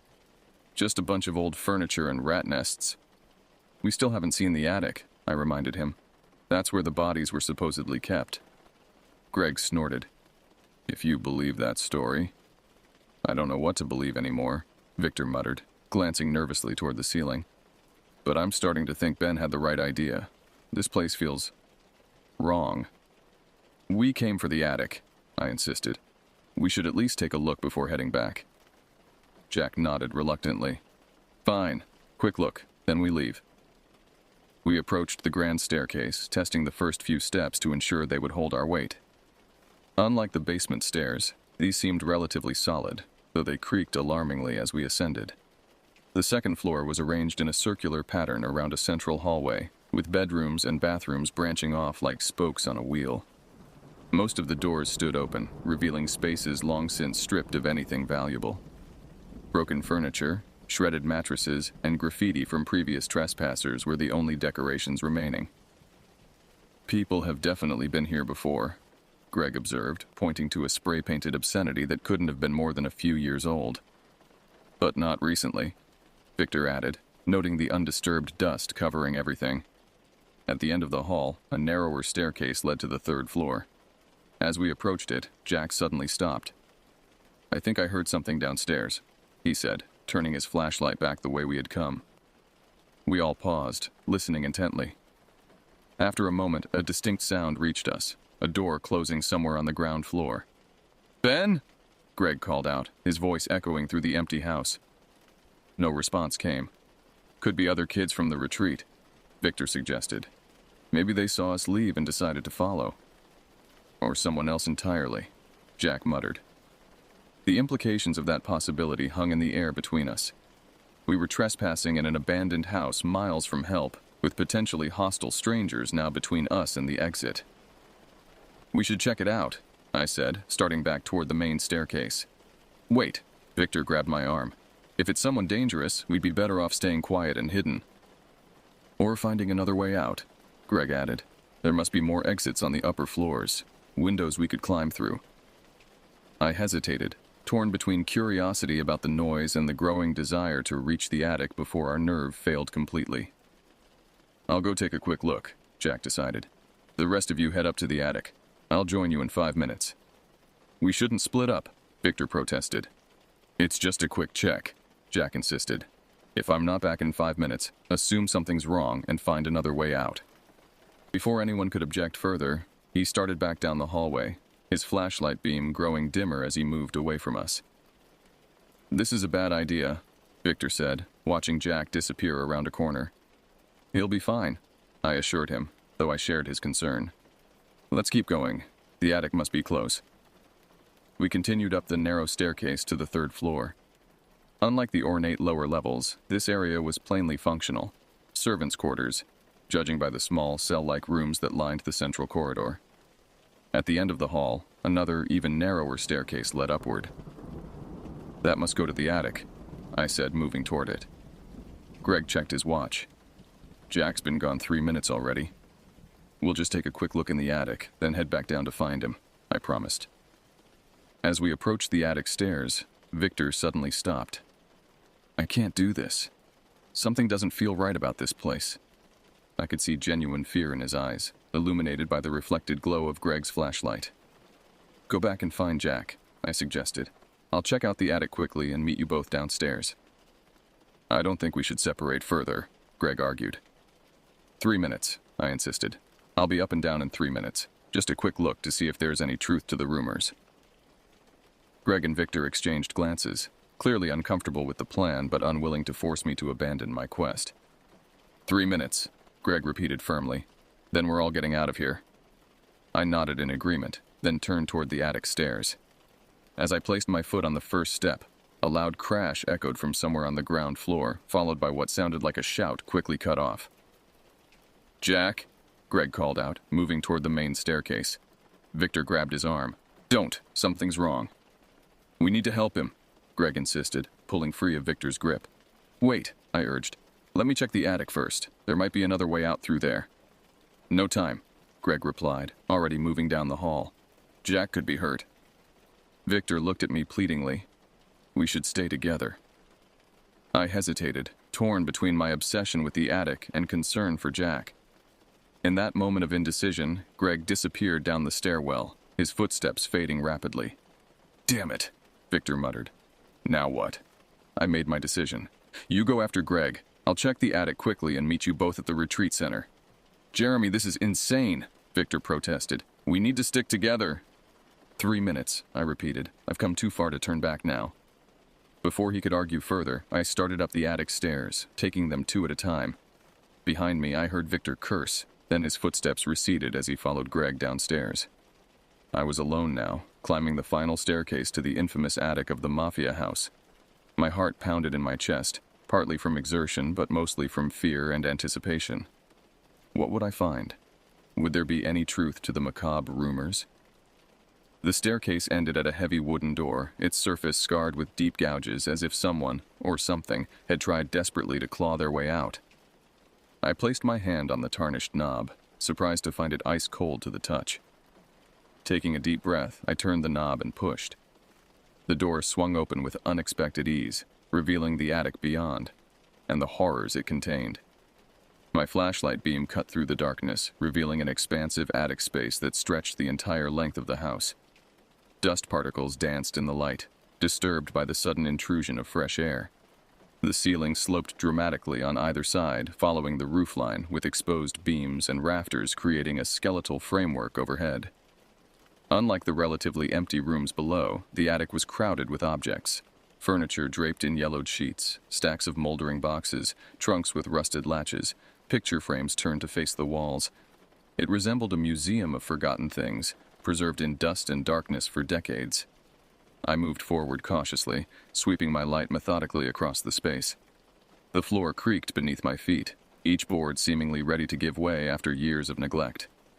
The air was noticeably colder here than in the rest of the house, so cold I could see my breath forming small clouds with each exhalation. As I ventured deeper into the attic, my beam fell upon something that made me stop short.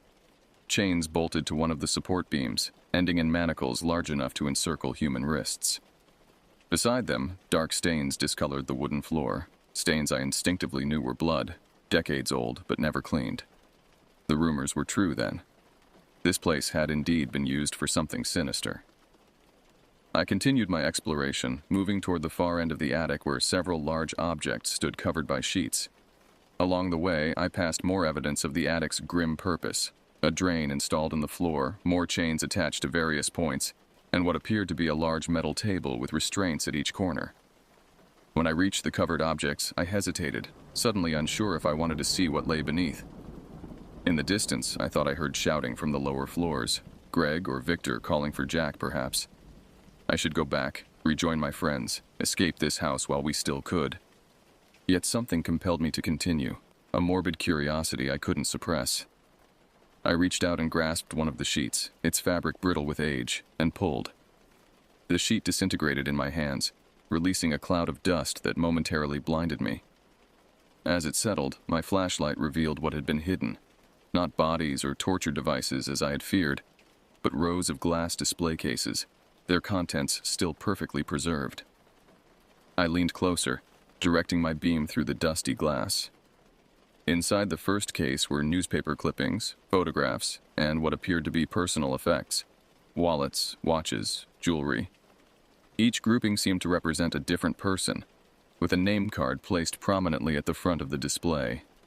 Trophies, I whispered, the word escaping involuntarily as understanding dawned. These weren't random collections. They were mementos of victims, carefully cataloged and displayed like exhibits in a private museum of atrocities. I moved from case to case, my horror growing with each new display. Some contained items as innocuous as hairbrushes or spectacles. Others held more disturbing artifacts: bloody clothing, extracted teeth, locks of hair. One case in particular caught my attention. Unlike the others, which were arranged chronologically from the 1920s through the early 1930s, this one was dated 1985, the year William Porter had mentioned visiting the house. Inside was a man's tie, a pocket watch, and a wallet containing identification for someone named Richard Campbell. Not William Porter. Who was Richard Campbell? And why was his memorabilia displayed here decades after the house had supposedly been abandoned? A noise behind me broke my concentration. A soft, scraping sound, like something being dragged across the floor. I whirled around, my flashlight beam dancing wildly across the attic. For a moment I thought I saw movement in the shadows beyond the light's reach, a darker patch of blackness shifting between the covered furniture. "Hello?" I called out, immediately regretting breaking the silence. "Greg? Victor?" No response came, but the scraping sound stopped abruptly. I began moving toward the attic door, suddenly aware that I had lost track of time. How long had I been up here? Had it been 3 minutes as promised, or much longer? As I neared the exit, my light fell upon one final display case I hadn't noticed before. Unlike the others, this one stood alone, positioned prominently near the door, as if to ensure it would be seen by anyone leaving the attic. Inside was a collection of objects I recognized with dawning horror. A wristwatch identical to the one Jack wore, a class ring that matched Greg's, a wire-rimmed pair of glasses that could only belong to Victor, and a wallet that looked exactly like Ben's. And there, in the center of the display, was my own driver's license, removed from my back pocket without my knowledge. The name card at the front of the display read Retreat Visitors 2018. I stumbled backward, nearly falling over a covered piece of furniture. This wasn't possible. Someone was playing an elaborate, cruel joke. My friends must have somehow reached the attic before me, planted these items to scare me. Yet even as I formulated this explanation, I knew it couldn't be true. No one had passed me on the stairs. No one had had time to create such a perfect replica of the other display cases, complete with the aged glass and antique wood. The room suddenly felt much colder, the darkness beyond my flashlight beam much deeper. I turned to run for the door, only to find my path blocked by a figure standing in the shadows. A tall, thin silhouette that remained frustratingly indistinct despite my light shining directly at it. "Who's there?" I demanded, my voice cracking with fear. The figure didn't respond, but it shifted slightly, seeming to grow taller, its proportions subtly wrong in ways I couldn't articulate. I backed away, searching desperately for another exit. There had to be windows, a door to the roof, some escape route. As I retreated, my back collided with one of the display cases, sending it crashing to the floor. Glass shattered, scattering the preserved mementos across the wooden planks. The figure moved then, advancing with unnatural speed. My flashlight beam caught it fully for just an instant, long enough for me to see that what approached wasn't human, at least not entirely. Its limbs were too long, its movements too fluid, its face a blank expanse interrupted only by a wide, lipless mouth stretched in a rictus grin. I ran, abandoning all pretense of courage. I stumbled through the darkness, knocking over furniture and display cases in my panic. Behind me I heard glass breaking, wood splintering, and a sound that might have been laughter or screaming or both intermingled. My flashlight beam bounced wildly, creating a strobe effect that made navigation nearly impossible. I lost all sense of direction, knowing only that I needed to get away from the thing pursuing me. When my light finally found the door, I nearly sobbed with relief. I lunged toward it, grasping the knob with sweaty fingers, turning it desperately. It wouldn't budge. I rattled the knob frantically, then threw my shoulder against the wood. The door remained firmly shut, as if it had been sealed or barricaded from the other side. The scraping sound resumed behind me, closer now. I spun around, pressing my back against the door, holding my flashlight out like a weapon. The beam caught movement to my right. A sheet covering a large object was slowly sliding to the floor, apparently of its own accord. As the fabric fell away, it revealed a full-length mirror in an ornate frame, its surface covered in a film of dust except for a single clear handprint at its center. My light reflected in the glass, momentarily blinding me with its glare. When my vision cleared, I saw something impossible in the mirror's reflection. Myself, standing with my back against the door, flashlight raised defensively. And behind me, clearly visible despite being impossible to feel, a hand resting on my shoulder, its fingers elongated and jointed in too many places, its skin a mottled gray. I screamed then, a sound of pure terror that seemed to come from somewhere outside myself. I launched away from the door, away from the mirror, flailing wildly with my flashlight as if it could somehow protect me from what I'd seen. In my panic, I failed to watch where I was going. My foot caught on something, a fallen display case perhaps, or an intentional obstacle, and I pitched forward into darkness.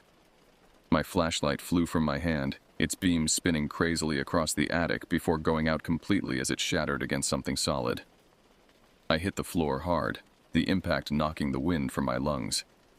For several terrible seconds, I lay gasping in absolute darkness, certain that at any moment I would feel those impossible fingers closing around my throat. Instead, I heard a click, and light flooded the attic. Not the narrow beam of a flashlight, but the harsh glare of overhead bulbs that shouldn't have worked in an abandoned house with no electricity. I blinked against the sudden brightness, raising my hand to shield my eyes. As my vision adjusted, I found myself looking up at a circle of faces staring down at me with expressions ranging from concern to amusement. My friends. All of them. Ben, who had supposedly run back to the retreat. Jack, who we'd heard shouting downstairs. Greg and Victor, who had gone to find him. "You okay, man?" Greg asked, extending a hand to help me up. I scrambled backward, refusing his assistance. "What is this? What's happening?" They exchanged glances I couldn't interpret. "It's just a prank, Jeremy," Victor explained, looking vaguely guilty. "We wanted to give you a proper retreat initiation." "A prank?" I repeated incredulously. "The display cases, the thing I saw?" Ben looked confused. "Display cases? We just set up a few jump scares with fishing line and some old sheets. Nothing elaborate." I got to my feet shakily, looking around the now illuminated attic. There were no display cases, no chained manacles, no bloodstains on the floor. Just an empty, dusty space with a few pieces of broken furniture and the sheets my friends had apparently rigged for their prank. But I saw, I began, then stopped, uncertain how to explain what I'd experienced.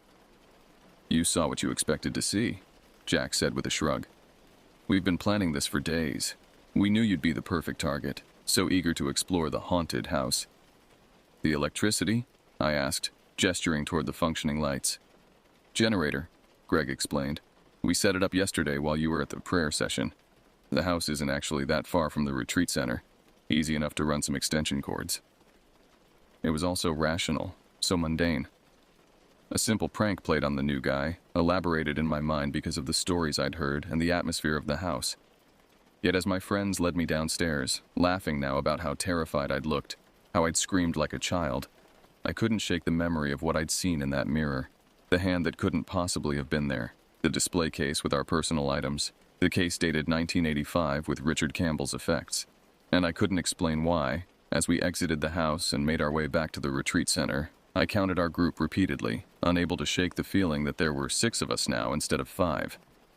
The remainder of the retreat passed in a blur of forced participation and sleepless nights. I went through the motions, attending prayer services, joining discussion groups, feigning interest in team-building activities. But my mind remained trapped in that attic, replaying what I had seen over and over again.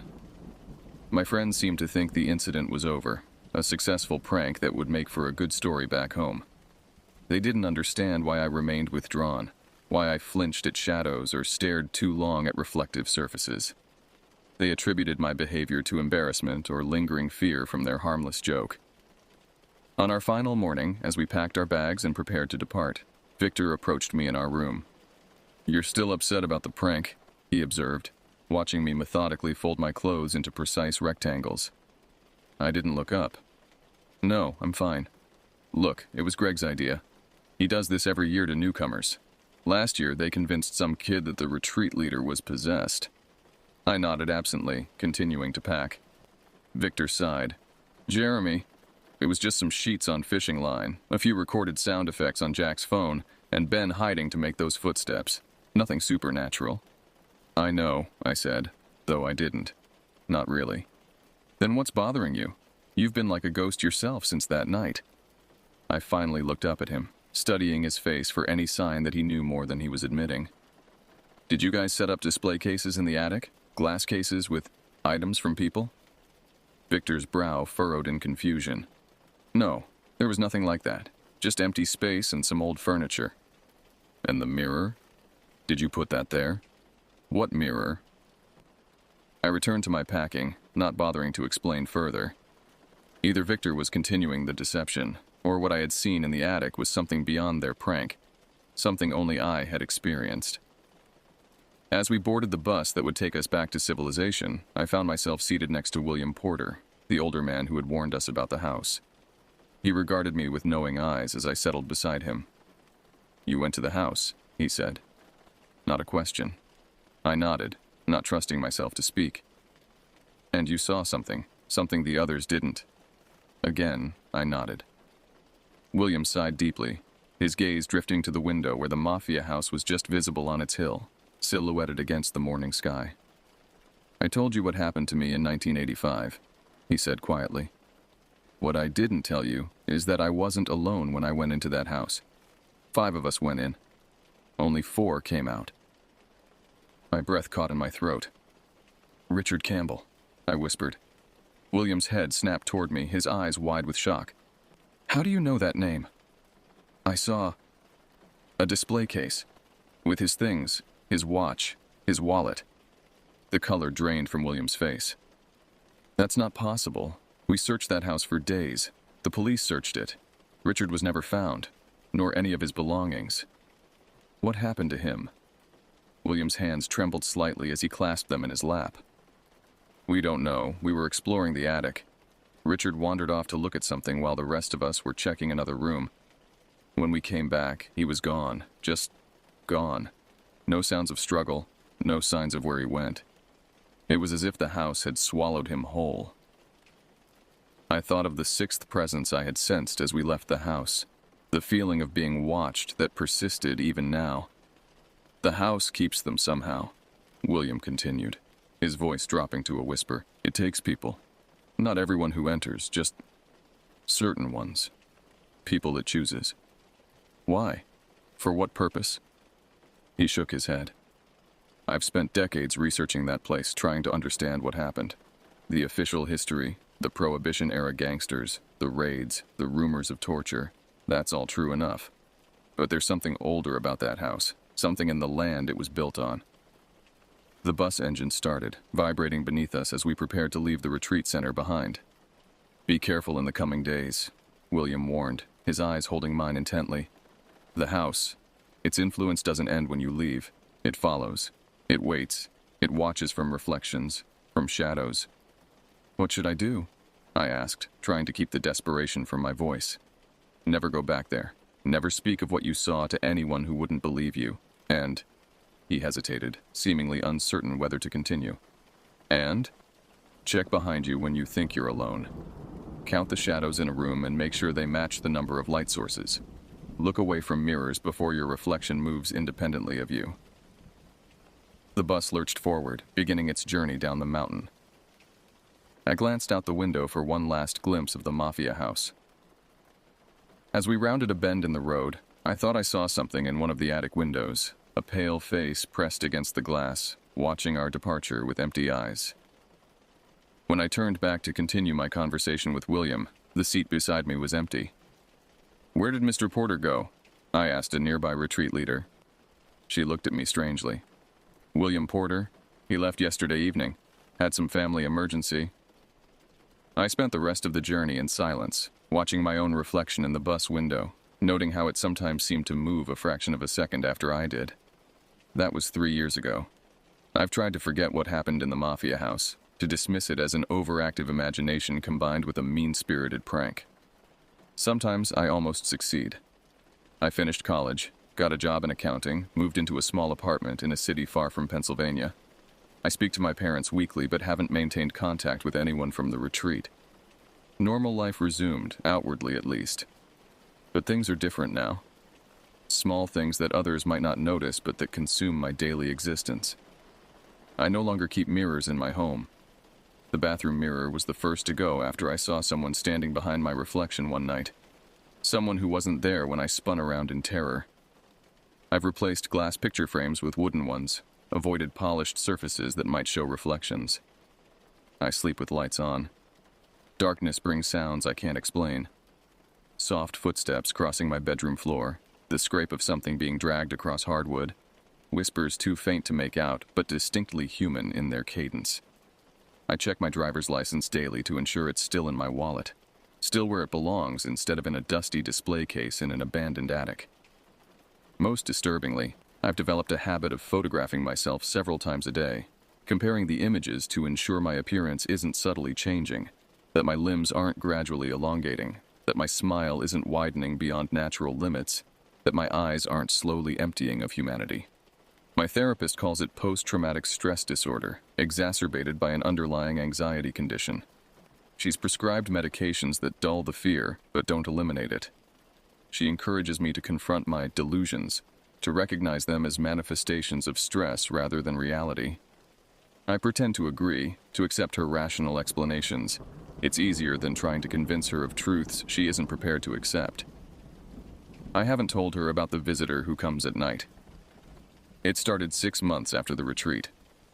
I woke at 3:17 a.m., always precisely that time, to find someone sitting at the foot of my bed. A figure silhouetted against the dim light from my bedside lamp, motionless, except for the steady rise and fall of breathing. The first few times I screamed, threw things, tried to attack it. The figure never reacted, never moved except to turn its head slowly toward me, its features always hidden in shadow regardless of lighting. Eventually, I stopped fighting. The visitor never did anything threatening, never approached closer, never spoke. It simply sat and watched, disappearing if I closed my eyes for longer than a few seconds. Some nights it doesn't come at all. Those nights are somehow worse. The anticipation, the certainty that it's somewhere nearby, watching and waiting, keeps me awake until dawn. I've tried recording it with my phone. The videos show nothing. Just an empty space at the foot of my bed, despite what my eyes clearly see. When I mentioned this to my therapist, her concern visibly deepened, and my medication dosage was increased. Last week, something changed. The visitor came as usual at 3:17 a.m., but instead of sitting silently, it spoke. A single word, whispered in a voice that sounded like dry leaves rustling against pavement. Soon. Since then, I felt a growing pressure, a sense of approaching culmination. The shadows in my apartment seemed deeper, the silence between sounds more pregnant with possibility. Objects move when I'm not looking. Nothing dramatic, just small adjustments in position that make me question my sanity. Yesterday, I found a small display case on my kitchen table, an antique glass box with a wooden frame, exactly like those I saw in the attic. Inside was a driver's license, mine, despite the fact that the original remained in my wallet. The name card at the front read, Jeremy Wilson, 2021. I destroyed it immediately, smashing the glass and burning the contents. I told myself it was another hallucination, another manifestation of PTSD that only existed in my mind. But this morning, a new case had taken its place. Identical to the first, but filled with different items. A watch I lost last month. The keys to my first car, which I haven't seen in years. A photograph of me as a child that should be in my parents' album 3 states away. The growing collection in my apartment tells me that what began in that attic is nearing completion. The house has been patient, allowing me the illusion of escape while slowly extending its influence across time and distance. Tonight, I know the visitor will speak again. Tonight, it may do more than watch. Tonight, the true purpose of what happened in the Mafia house may finally be revealed. I've written this account as a warning. If you ever find yourself near an abandoned house with a history of violence, with rumors of disappearances and secrets hidden in its attic, turn away. No curiosity is worth the price of discovery. And if someone you know changes subtly after such an exploration, if their reactions seem delayed by fractions of seconds, if their movements occasionally appear too fluid, or their expressions slightly wrong, consider the possibility that what returned might not be entirely the person who entered. The visitor is here now, watching as I type these final words. Its head is tilted at an impossible angle, its shadow stretching across my wall in a shape that doesn't match its form. It's speaking again, a single word repeated over and over in that rustling, inhuman voice. Home. I think I finally understand. The Mafia house wasn't haunted by those who died there. It was haunted by those who never left, by those who were transformed rather than killed. And now it wants me to return, to complete whatever process began that night in the attic. I've booked a flight to Pennsylvania for tomorrow. I've arranged for this document to be delivered to the local newspaper if I don't return within a week. I don't expect to return. The shadows are moving independently now, gathering in corners, deepening and squirming with half-glimpsed forms. My reflection in the computer screen shows someone standing behind me, hands outstretched toward my shoulders. When I turn, nothing is there, but the pressure remains, the sensation of cold fingers resting lightly on my skin. The visitor is smiling. I can't see its face, but I know it's smiling. And somehow, I'm smiling too. A wide, unnatural expression I can feel stretching my lips but can't control. Home, it whispers again. And despite my terror, I find myself whispering back. Home.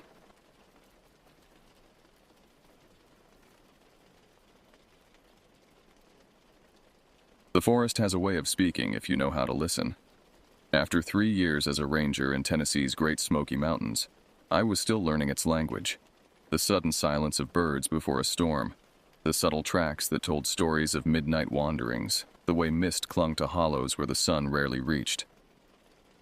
In 1984, I was still getting used to life as a ranger in Tennessee's Great Smoky Mountains. It wasn't exactly a place where you could take it easy and hope for a quiet shift.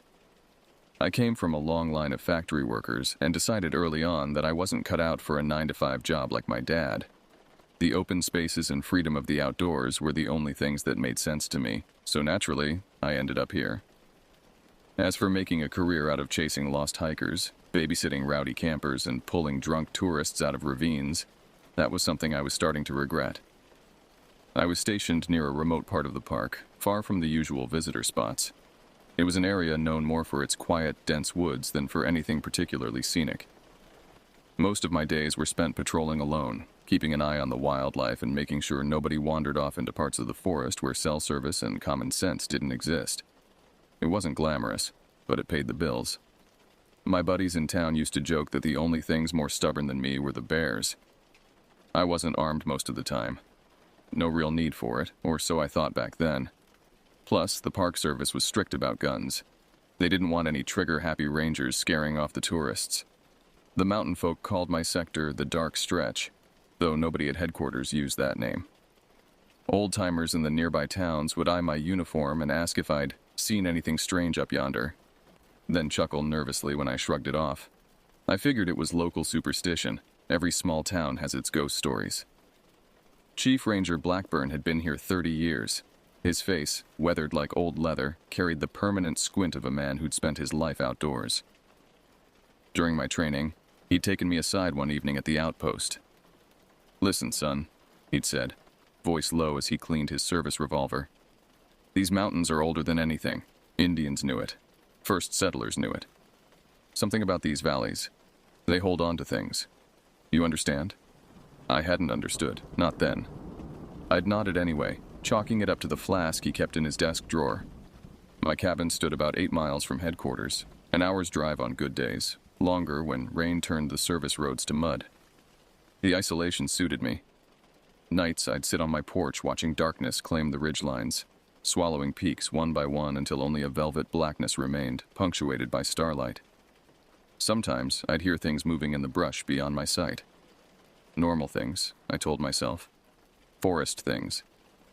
April had been unseasonably cold that year. Frost lingered in shadowed valleys well past dawn, and tourists were scarce. My patrols grew longer, stretching into the unmapped territories where locals rarely ventured. I told myself I was being thorough. I'd been tracking unusual animal movements for weeks. Several deer carcasses had turned up along Copper Creek, torn apart in ways that didn't match bear or cougar predation. Regional wildlife services blamed it on feral dogs, but the spacing of the kills seemed methodical, almost deliberate. That morning, April 17th, I'd woken to the sound of something heavy moving around my cabin. By the time I grabbed my flashlight and stepped outside, nothing remained but muddy impressions in the soil. Too large for a coyote, too distinct for a bear. 5 points of impression, like fingers or claws. I radioed in and requested permission to expand my patrol route further north. The area wasn't technically off limits, but ranger protocol discouraged solo exploration of the deeper wilderness. Dispatch granted approval with a warning about the rain forecast.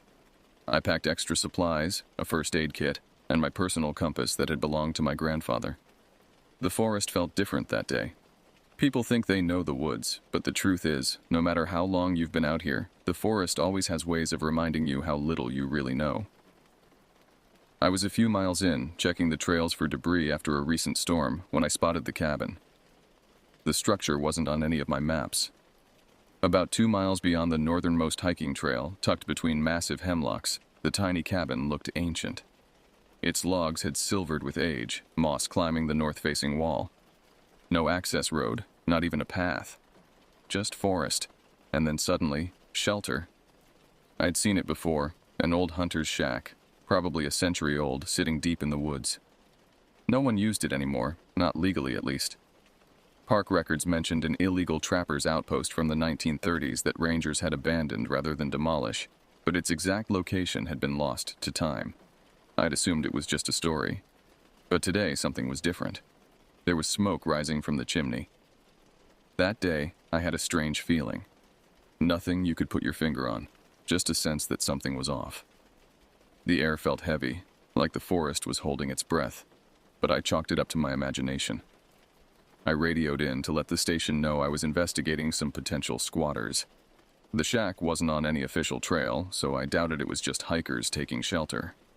Probably some locals or drifters who decided the place was off the radar enough to camp out in. Static answered my call.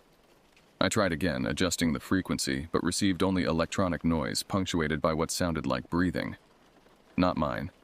I wasn't looking for trouble, just trying to get them out before they started a fire or left trash everywhere. I approached slowly, noting details out of habit. No vehicles nearby. No equipment outside. Just thin, bluish smoke curling upward, almost invisible against the clouding sky. The windows were covered from inside with what looked like animal hides. As I moved closer, the forest went quiet. As I got closer, I noticed something strange. There were no sounds, no birds, no rustling leaves, not even the wind. It was as if everything had gone still. I've heard of these things happening before, a kind of eerie silence that creeps up on you. But this wasn't just quiet. This was like the world was holding its breath. The smoke smelled wrong, not the pleasant aroma of burning pine or oak, but something acrid and sweet simultaneously, something that made my throat close up instinctively. 20 yards from the cabin, I found the first blood. Dark splashes against pale green ferns, already turning brown at the edges. Recent, but not fresh. My hand moved to my belt where a sidearm would normally sit, finding only my canteen and radio. "Hello?" I called out, protocol dictating I announce myself. "Park Ranger, anyone inside?" The silence swallowed my voice without echo. Not even an insect chirped in response. 5 more steps, and I found a torn piece of fabric, flannel, red and black checked, stuck to a bramble. More blood here, and something else. Deep gouges in the trunk of a nearby tree, as though something with immense strength had clutched it for leverage. The marks were about 7 feet up the trunk. I approached the cabin cautiously, but it wasn't until I was nearly at the door that I saw the real problem. The door was hanging off its hinges, busted open, but there was no sign of life inside. Just the faint glow of embers in the fireplace, and the sharp, metallic smell that hit me like a punch in the gut. Blood. My training said to retreat and call for backup. My instincts screamed the same. But the radio remained dead, and something about the scene pulled at me. A professional obligation to investigate what might be a crime scene, or perhaps something deeper, more primal. A need to know. Stepping inside, I saw the mess. Broken furniture, splinters everywhere, and blood, lots of it, soaked into the floorboards. There were clear signs of a struggle. But where the hell was everybody? The cabin's interior was sparse. A table smashed to kindling, a cast iron stove, a single chair lying on its side, and a rope cot overturned in the corner. The walls held mounted antlers and primitive tools.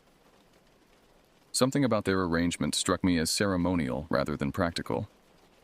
I pulled my radio to call for backup, but there was no signal, not even static. Great, I thought, alone in the middle of nowhere with nothing but blood and broken furniture. That's when I saw it. A massive claw mark etched deep into the wood near the fireplace. I'm not talking about scratches from some bear trying to get into the cabin. These were deep, intentional gouges, like something had taken its time. I ran my fingers along the marks. 5 parallel gashes, each as wide as my thumb, cutting nearly an inch into solid oak. No animal in these mountains could make these. Black bears had powerful claws but lacked the dexterity for such precision.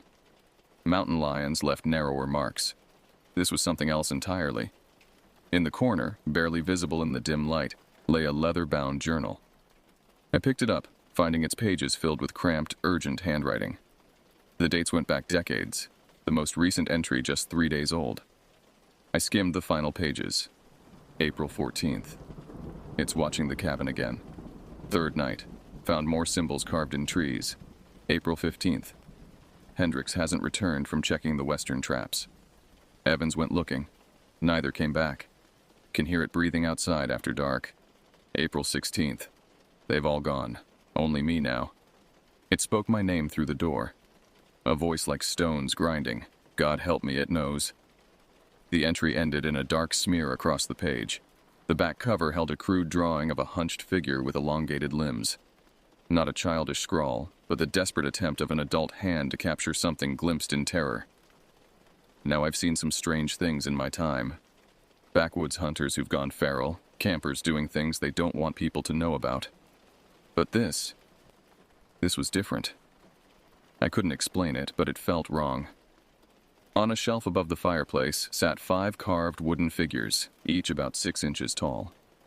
Human-shaped, but wrong somehow. Proportions distorted, limbs too long, heads misshapen. They were arranged in a semicircle facing inward, as though observing something invisible. One had fallen onto its side. The others remained upright. The fire in the hearth hadn't died naturally. Someone or something had deliberately piled dirt and rocks onto it, not to extinguish it completely, but to keep it smoldering, producing that thin smoke I'd seen. A warning sensation prickled at my neck. Something ancient in my brainstem recognized danger before conscious thought could form. I turned slowly toward the window, seeing nothing but my own reflection in the grimy glass. Then a shadow moved behind me, visible in the reflection, a darkness deeper than the cabin's interior, shifting just beyond the doorway. Instinctively, I backed out of the cabin, my mind racing. Whatever happened here wasn't done by anything I'd ever seen. I decided to head back and radio for help once I got clear of whatever was messing with the signal. Just as I turned to leave, I heard it. Footsteps. Not human. Something heavy but quiet, calculated. Whatever it wasn't rushing at me. It was stalking. I looked toward the tree line, and that's when I saw it. At first, it was just a shape, a shadow moving between the trees, but then it stepped into the clearing. It was tall, maybe 7 feet, but hunched over like it was too heavy to stand upright. Its skin, or what I assumed was skin, was a leathery grayish-brown with patches of matted fur in odd places, almost like it was wearing a hide that didn't quite fit. Its arms were long, too long, ending in hands that looked more like talons. The closest thing I could compare it to was a hyena, but much larger and way more unsettling. Its head was a mix of canine and something else, something predatory. What struck me most was its eyes. Not animal eyes, not human either. They held awareness, calculation, intelligence. Yellow irises with vertical pupils that contracted as it watched me. Steam rose from its nostrils in the cool air. The thing wore what appeared to be tattered clothing, fragments of fabric and leather hanging from its shoulders and waist. Not clothing it had found, I realized with dawning horror, but remnants of victims, trophies still attached to flesh. I should have run. Every instinct I had screamed at me to get the hell out of there, but I froze. My body wasn't listening to reason. The thing's face contorted as it sniffed the air, and I knew it had caught my scent. It let out this low, rumbling sound that vibrated through my chest. Not a growl. Growls are warnings. This was different. This was recognition. This was hunger. I snapped out of my trance and started backing up slowly. I knew running would only trigger it, so I kept my pace steady, trying not to make any sudden moves. Something about my uniform seemed to give it pause. It tilted its head, studying the badge on my chest, the patches on my shoulders. Its lips pulled back, revealing teeth too numerous and irregular to count. Some flat, some pointed, some curved like fishhooks. A predator adapted to consume anything, but it wasn't interested in my calm retreat. It stepped forward, testing the ground like a predator about to pounce. I ran. It didn't care about stealth anymore. I could hear it crashing through the brush behind me, gaining ground. My legs were burning, lungs screaming for air, but I wasn't about to stop. I'd seen what it had done to that cabin, and I wasn't about to let it do the same to me. The forest became a blur as I sprinted downhill, branches whipping my face, roots threatening to trip me with every step. I could hear it behind me, not breathing hard like I was, but making a rhythmic clicking sound, almost like echolocation. Somehow I reached the trail, but I knew the tree cover wasn't going to save me. I needed to get to higher ground, somewhere I could lose it. The creature wasn't fast in a straight line, but it was relentless, moving like it knew exactly where I'd go next. It crashed through undergrowth I had to navigate carefully, gaining ground whenever the terrain grew difficult. Once I glanced back to see it loping on all fours, its movements fluid despite its bulk. Its back legs bent the wrong way, like a creature caught mid-transformation between bipedal and quadrupedal forms. As I darted through the woods, I came across a ravine with an old wooden bridge, barely holding together, but it was my only option. The ravine dropped 30 feet to jagged rocks and a thin stream below. The bridge, little more than weathered planks lashed to rotting support beams, swayed under my weight. Halfway across, a board snapped beneath my foot, nearly sending me plummeting. I caught myself on the rope railing, heart hammering against my ribs. I sprinted across, hoping the creature's size would slow it down. It didn't. The bridge groaned under its weight, but it didn't collapse. Lucky me. I spotted an outcropping of rocks up ahead, high enough that I could climb and get out of its reach. Natural limestone formations jutted from the hillside, offering handholds and a potential refuge beyond the creature's reach. Scrambling up the side, I risked a glance back. The thing stood at the edge of the ravine, watching, calculating. For a brief moment, it looked like it was going to leap across, but instead it turned and disappeared back into the woods. Not retreating, I realized with sickening clarity. Circling. I hauled myself higher, fingers bleeding from the rough stone, legs trembling with exhaustion and fear. 20 feet up, I found a small ledge wide enough to sit on. I pressed my back against the cliff face, chest heaving as I tried to quiet my breathing. Minutes passed. No sound of pursuit. No cracking branches or clicking noises. Just the returning songs of birds as nature resumed its rhythms. Had it given up? I couldn't believe that. From my perch, I could see the dark smudge of the cabin's roof about a mile away. Nothing moved in the forest between. The sun had begun its descent, shadows lengthening across the valleys. 2 hours of daylight left at most. Movement caught my eye, not below, but above. On the ridgetop, silhouetted against the sky, stood the creature. It had circled around and climbed higher than my position.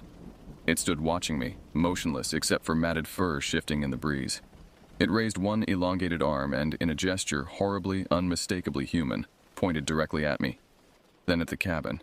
Then back at me. A message. It would find me again. Then it was gone, melting into the tree line with a grace belying its size. I collapsed on the rocks, gasping for breath, every muscle in my body screaming in pain. My mind was racing, trying to process what the hell had just happened.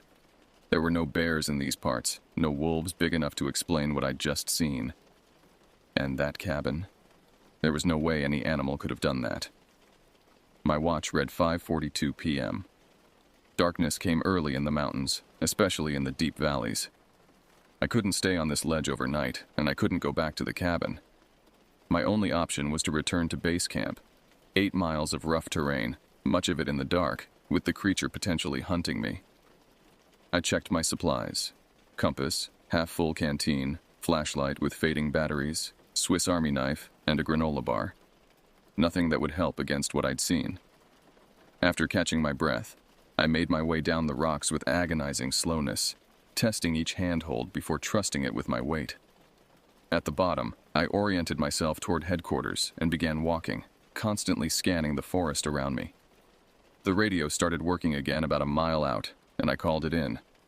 I sounded as calm as I could, given what I'd just been through. "Base, this is Unit 17. Do you copy?" My voice cracked despite my efforts to control it. "Unit 17, we read you. You're overdue for check-in. What's your status?" The dispatcher's voice, Terry I recognized, sounded irritated rather than concerned. "I need backup and security at the North Access Road. Possible homicide at an unregistered cabin 2 miles past Copper Ridge Trail. I've had visual contact with..." I trailed off, realizing how it would sound. "With a possible suspect?" "Say again, Unit 17? Did you say homicide?" I gave them coordinates as best I could and requested armed rangers meet me at the access road. Terry's tone changed from annoyed to alarmed, and he assured me help was coming. They sent a team out to investigate, but by the time they got to the cabin, there was nothing left. The blood, the broken furniture, even the claw marks. They were gone. Like it had never happened. The cabin stood empty, dusty, and undisturbed.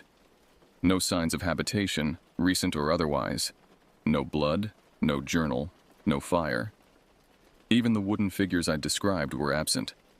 Just an abandoned hunting shack that looked like it hadn't been used in decades. Search teams found no tracks matching my description. No unusual animal signs. Nothing to corroborate my story except my own torn uniform and the scratches on my hands from my frantic climb. The worst part, they believed me, or at least they pretended to. But when they couldn't find any evidence, it was written off as a freak encounter with some kind of rogue animal. I got a slap on the back, a half-hearted warning to stay safe. And that was it.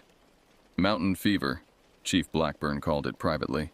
Happens to rangers sometimes. Woods play tricks on your mind when you're alone too long. But his eyes said something different. There was recognition there, and fear. He'd heard similar stories before. Maybe experienced something himself. "Take 2 weeks," he ordered. "Clear your head. We'll say it's accumulated vacation time." I spent the first week at a motel in Gatlinburg, jumping at shadows and drinking more whiskey than was wise. Sleep came in fragments, interrupted by dreams of yellow eyes and that pointing gesture. Human understanding in an inhuman form. The second week, I began researching. The library in Knoxville had archives of local newspapers dating back to the 1920s. I found what I was looking for in yellowed pages from 1932.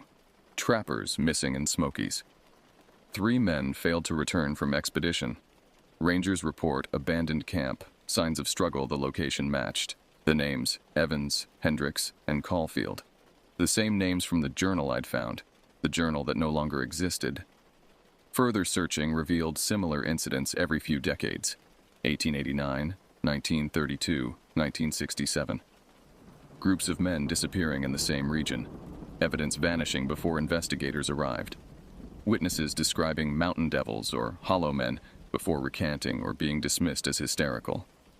The 1967 incident had a survivor, a hunter named Morris, who claimed his 3 companions were taken by something that walks like a man but ain't. He was institutionalized shortly after, his testimony attributed to trauma and exposure. I visited him at Eastern State Psychiatric Hospital. Aged beyond his years, Morris recognized my ranger uniform immediately. His eyes cleared of confusion, focusing with sudden intensity. "It collects," he whispered, leaning forward in his wheelchair. "Not just killing, keeping pieces, learning from each one. Gets more like us every time." "What is it?" I asked. He shook his head. "Wrong question. Ask how long it's been there. Ask what it wants to become." I never went back to that part of the park. Not because I was scared, well, maybe a little, but mostly because I figured whatever that thing was, it wasn't looking for a rematch. Yet I couldn't escape the feeling of being watched. Windows left open at my apartment that I was certain I'd closed. Muddy prints on my welcome mat despite dry weather. The sensation of eyes on me during my revised patrols in the southern, more populated areas of the park. As for me, I started keeping a gun on me after that. Not that I think it'll help much if I run into something like that again, but hey, better safe than sorry, right? 6 months passed. Winter approached, visitation dropped, and the skeleton crew of year-round rangers settled into the quiet routine of the off-season. I'd been reassigned to the visitor center, a fate worse than facing mountain devils, but Blackburn insisted I needed time away from deep forest duty. The nightmares had subsided. I'd almost convinced myself it had been some bizarre combination of stress, isolation, and maybe a rabid bear. Almost. Then the reports started. Hunters finding gutted deer arranged in geometric patterns. Hikers reporting stalking sounds just beyond visibility. A camping family swearing something had circled their tent for hours, breathing but never attacking. All in the southern regions, all where I now patrolled. It was following me. Or I had led it to more populous hunting grounds. November 17th. The first significant snowfall dusted the mountains, transforming the landscape overnight. I volunteered for the dawn patrol, wanting to photograph the pristine winter scene before visitors arrived. 2 miles from the visitor center, I found the tracks. Not animal prints, not human footprints, but something between. Elongated impressions with 5 distinct toe marks, each ending in a claw point. They came from the north, following the service road directly to the ranger station, then circling the building before heading toward my cabin. My radio crackled to life without me touching it. "It remembers," came a voice like stones grinding together. Not through the speaker, through my mind. I spun around, sidearm drawn. Nothing but silent, snow-covered forest. The tracks ended abruptly at a copse of pines, as though whatever made them had simply vanished. Or climbed. I looked up. Yellow eyes gazed down from 30 feet up a massive hemlock, embedded in a face more human than I remembered. It had changed, evolved.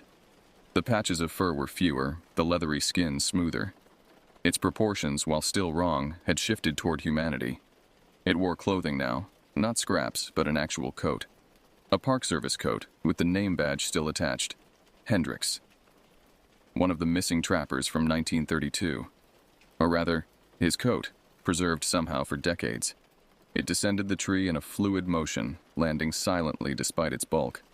We stood facing each other across 20 feet of snow-covered ground. My gun remained pointed at its chest, though some instinct told me bullets would only enrage it. "You learn," it said, lips moving awkwardly around human speech, voice resonating directly in my skull rather than through air. I learn too. "What do you want?" I managed to ask, finger trembling on the trigger. "To become," It gestured at itself, then at me. Each time, closer. I understood then what old Morris had meant. It wasn't just killing, it was incorporating, adapting, taking pieces not just physically but somehow absorbing knowledge, behavior, form, becoming more human with each encounter. The others before, I said. You killed them. It tilted its head, a disconcertingly human gesture of consideration. Some, others became part. You different. You saw. You understood. You returned. I didn't return to find you. Yet here. It spread its elongated fingers, waiting long time for one who sees, one who knows mountains keep secrets. It took a step forward. I stepped back, maintaining distance. These mountains old, it continued, before your kind. My kind older, few now, need to adapt, need to become. Another step. I kept my gun trained on it, knowing it would make no difference. Stay back, I warned. It stopped, respecting the boundary. Territory agreement. You have Southlands. I keep North. No crossing. A negotiation. A treaty. It was offering terms like nations at war. And if I refuse? Its expression shifted, muscles moving beneath skin in patterns human faces couldn't achieve. Then hunters find ranger pieces, like cabin men. I considered my options. I could try shooting it, likely dying in the attempt. I could report this encounter, be labeled unstable, and lose my position. Or I could accept its territorial proposal, become complicit in whatever it was doing in the northern regions, but protect the populated areas and myself. How do I know you'll keep your word? I asked. It reached into the pocket of Hendrix's coat and withdrew something small and glinting. My grandfather's compass, which I'd lost during my escape months ago. Could have taken you then, it said, tossing the compass into the snow between us. Chose to wait, to watch, to learn. This agreement better for both. The bargain struck. It turned and loped into the forest, movements shifting from bipedal to quadrupedal as it disappeared among the trees. The last thing I saw was its back, and what looked like a Park Service radio clipped to its belt. I reported maintenance issues with the radio system. I requisitioned additional warning signs for the northern boundaries. I made sure rookie rangers were assigned elsewhere, and I kept my silence. Besides, if you spend long enough out here, you learn to expect the unexpected, and maybe bring extra underwear. You never know when you're going to need it. Sometimes at night, I still hear clicking sounds outside my cabin. My radio occasionally picks up static that sounds like breathing, and every few months I find my grandfather's compass on my doorstep, a reminder of our arrangement. The tourists come and go. The seasons change. The mountains keep their secrets as they have for millennia. And somewhere in the deep north woods, something that is becoming human waits and watches and learns. I've been a ranger for almost 5 years now. Most days it's just the job, guiding hikers, maintaining trails, preserving the wilderness. But every time I look toward the northern ridges, I remember what waits there. And I wonder, with each passing year, each missing hiker never found, each strange sound in the night, how much more human has it become? And what happens when it no longer needs to hide?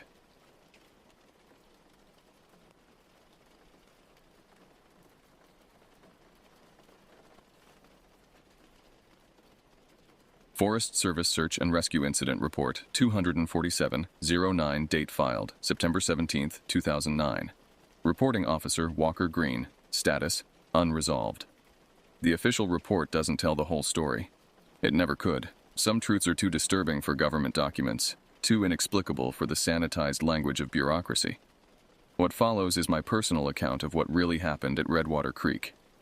My name is Walker Green, and this happened to me on September 17, 2009. I was working as a search and rescue officer in the thick forests of northern Idaho. This job had its fair share of strange encounters, but nothing could have prepared me for what unfolded that week. I'd been doing this for nearly 10 years, navigating the dense woods and steep terrains, searching for lost hikers and missing persons. It's a job that requires a lot of patience and sometimes a strong stomach. The Panhandle National Forest can be beautiful and serene in daylight, but when darkness falls, it transforms into something primordial. The old-growth pines creak in the wind like arthritic joints. The underbrush rustles with unseen creatures. It's a place where you're constantly reminded of how small and vulnerable humans truly are. That particular Thursday began like many others. I'd completed my morning patrol and was updating missing persons reports at the ranger station when the call came in. The static-filled transmission came from one of our outpost checkpoints. A man had emerged from the wilderness, frantic and alone, claiming his camping partner had vanished. "He's completely rattled," said the ranger on the radio. "Says something took his friend 3 nights ago. You might want to bring a medic. This guy's in rough shape." I gathered my equipment: GPS unit, first aid kit, flares, emergency rations, satellite phone, and my Glock 22. Standard issue for forest rangers, though I'd never had to use it against anything more threatening than a wounded animal. I checked the weather report. Clear skies, temperatures dropping to the low 40s at night. Perfect conditions for a search. It was mid-afternoon when I reached the checkpoint and met the survivor, Eric Lundgren. He was in his mid-30s, bearded, and looked like he hadn't slept in days. His clothes were torn, and he was covered in scratches. The medical officer had given him a sedative, but his hand still trembled as he clutched a paper cup of coffee. Eric kept muttering about something taking his friend, Jamie Westlake. Both men were experienced outdoorsmen from Spokane, on what was supposed to be a week-long fishing and hiking trip. "Eric," I said, trying to keep my voice calm and steady, "I need you to tell me what happened out there." He took a deep breath, his hands shaking as he set down his coffee. "We were camping near Redwater Creek, about 15 miles in. Everything was fine until the 3rd night. We heard noises, like something big moving around our camp."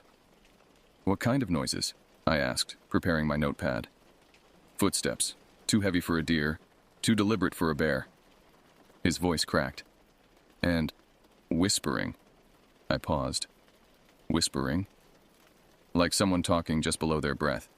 We couldn't make out words, but it sounded almost human. Jamie went to check it out and..." His eyes welled up. "He never came back." I nodded, jotting down notes. "And you didn't see anything? No signs of what it might have been?" Eric shook his head, eyes wide with fear. "No, but I heard it. It wasn't an animal. It was something else." He leaned in closer, his voice dropping to barely above a whisper. "I heard Jamie scream, not like he was surprised or scared, like he was in agony. I called out to him, but there was just silence. Then I heard something dragging through the underbrush, something heavy." "Did you try to find him?" "I was too scared to leave the tent." His face flushed with shame.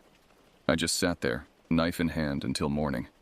When dawn came, I searched the area. There was blood on some leaves, a trail leading deeper into the woods. I followed it for maybe half a mile, then..." "Then what?" "I heard the whispering again, right behind me. I ran. Didn't stop until I hit the trail. Took me 2 days to get back here." I finished my notes and studied Eric's face. He wasn't lying. At least he believed what he was saying. Whether something supernatural had occurred or a more mundane predator had attacked his friend, I couldn't say. But Jamie Westlake was still out there, and finding him was my job. I left Eric with the park rangers and gathered my gear. Redwater Creek was a remote area. Not many people ventured out that far. The dense forest and rugged terrain made it popular with experienced hikers seeking solitude, but it also made it a nightmare for search and rescue operations. I radioed for backup, but everyone was tied up with other searches. A family of 4 had gone missing near Eagle Ridge, and 2 climbers were stranded on the north face of Miller Peak. Resources were stretched thin. "You sure you want to go alone, Walker?" asked my supervisor, Chief Ranger Martinez. His weathered face creased with concern. "Jamie's been out there 3 days already," I replied. "If he's injured, every hour counts." Martinez nodded grimly. "Take the satellite phone. Check in every 4 hours. If we don't hear from you by tomorrow morning, we're sending in the National Guard." I set off around 4 p.m., hoping to reach the campsite before dark. The September sun was already beginning its descent, casting long shadows through the trees. I had about 3 hours of daylight left, not enough to conduct a thorough search, but enough to establish a base camp and prepare for a full operation at first light. As I hiked deeper into the forest, the trail gradually disappeared, overtaken by years of fallen leaves and new growth. The GPS coordinates Eric had provided guided me through increasingly wild terrain. The air grew cooler and damper as I descended into a ravine where Redwater Creek carved its path through the ancient forest. Something about the atmosphere changed as I neared the coordinates. The birdsong that had accompanied my journey gradually faded until the only sound was the crunch of leaves beneath my boots and the distant murmur of running water. Even the wind seemed to hold its breath. I reached the ridge overlooking the creek just as the last rays of sunlight filtered through the canopy. In the dying light, I could make out the remains of a campsite on a small clearing near the water's edge. Even from a distance, I could tell something violent had happened there. My radio crackled with static as I tried to check in with the ranger station. The signal wavered, then died completely. I was on my own now, in the gathering darkness, with only my instincts and training to guide me. And somewhere in the woods around me, Jamie Westlake, or whatever remained of him, was waiting to be found. The hike down to the creek was treacherous in the fading light. The trail was barely visible under the thick canopy of trees, with exposed roots and hidden holes threatening to twist an ankle with each step. The air was damp and heavy, carrying the metallic scent of the creek and something else, a faint, sour odor I couldn't immediately identify. I switched on my headlamp as darkness settled over the forest. In its narrow beam, the trees seemed to lean in closer, their branches reaching like skeletal fingers. The creek's gentle babbling, normally a soothing sound, now seemed somehow ominous, as if it were whispering secrets I couldn't quite hear. I reached the campsite just as the last hint of twilight disappeared below the horizon. It was a mess, worse than I'd anticipated. 2 tents had been erected in a small clearing about 20 feet from the water's edge. One remained partially standing, though its entrance flap had been torn away. The other was in shreds, the synthetic fabric ripped apart and scattered across the clearing like confetti. Their supplies were scattered everywhere. A cooler lay on its side, its contents, mostly canned goods and energy bars, spilled onto the ground. Fishing gear was tangled in a heap near a fallen log. A fire pit had been hastily put out, with half-burned logs still arranged in a circle. What struck me most was the absence of animal tracks. If a bear or mountain lion had ransacked the camp, there would be distinctive paw prints in the soft soil. Instead, the ground showed only boot impressions, presumably from Eric and Jamie, and something else. Near the destroyed tent, the earth was disturbed in a way I couldn't immediately interpret. Not quite footprints, but long, parallel depressions, as if something heavy had been dragged across the ground. I set up a small perimeter with reflective markers and started looking for clues, methodically working my way outward from the center of the campsite. My training kicked in, pushing aside the unease that had settled in my stomach. In the beam of my flashlight, I found a wallet abandoned near the creek. The driver's license inside confirmed it belonged to Jamie Westlake, 34, from Spokane. The photo showed a smiling man with a reddish beard and friendly eyes. I pocketed the wallet and continued my search. There were no obvious signs of a struggle beyond the destroyed campsite. No blood, no torn clothing, no personal items dropped in haste. It was as if Jamie had simply vanished, taken by the darkness itself. I radioed in my location and situation, getting only sporadic static in response. The mountains and dense forest were blocking the signal. I'd have to wait until morning and try from higher ground. With no immediate leads to follow in the darkness, I decided to set up camp and wait until morning to start a more thorough search. I chose a spot about 50 yards from the original campsite, close enough to maintain my search perimeter, but far enough away to avoid whatever had destroyed the tents. I didn't sleep much that night. The forest was unusually quiet, no owls hooting, no small creatures rustling in the underbrush. It was the kind of silence that feels oppressive, that makes your ears strain for any sound at all. Around midnight, that silence was broken. I heard footsteps, slow and deliberate, moving through the trees beyond my tent. Not the 4-footed gait of an animal, but something bipedal, with an odd, shuffling rhythm. Each step was punctuated by a soft thud, followed by a sliding sound, as if one foot was being dragged. I grabbed my flashlight and knife, moving quietly toward the sound. The beam of light swept across the trees, catching glimpses of movement, something large, shifting between the trunks about 30 yards away. Before I could get a good look, it was gone, leaving only swaying branches in its wake. "Jamie?" I called out, knowing even as I spoke that no human could have moved that quickly through the dense forest. My voice echoed back to me, swallowed by the darkness. The footsteps had stopped.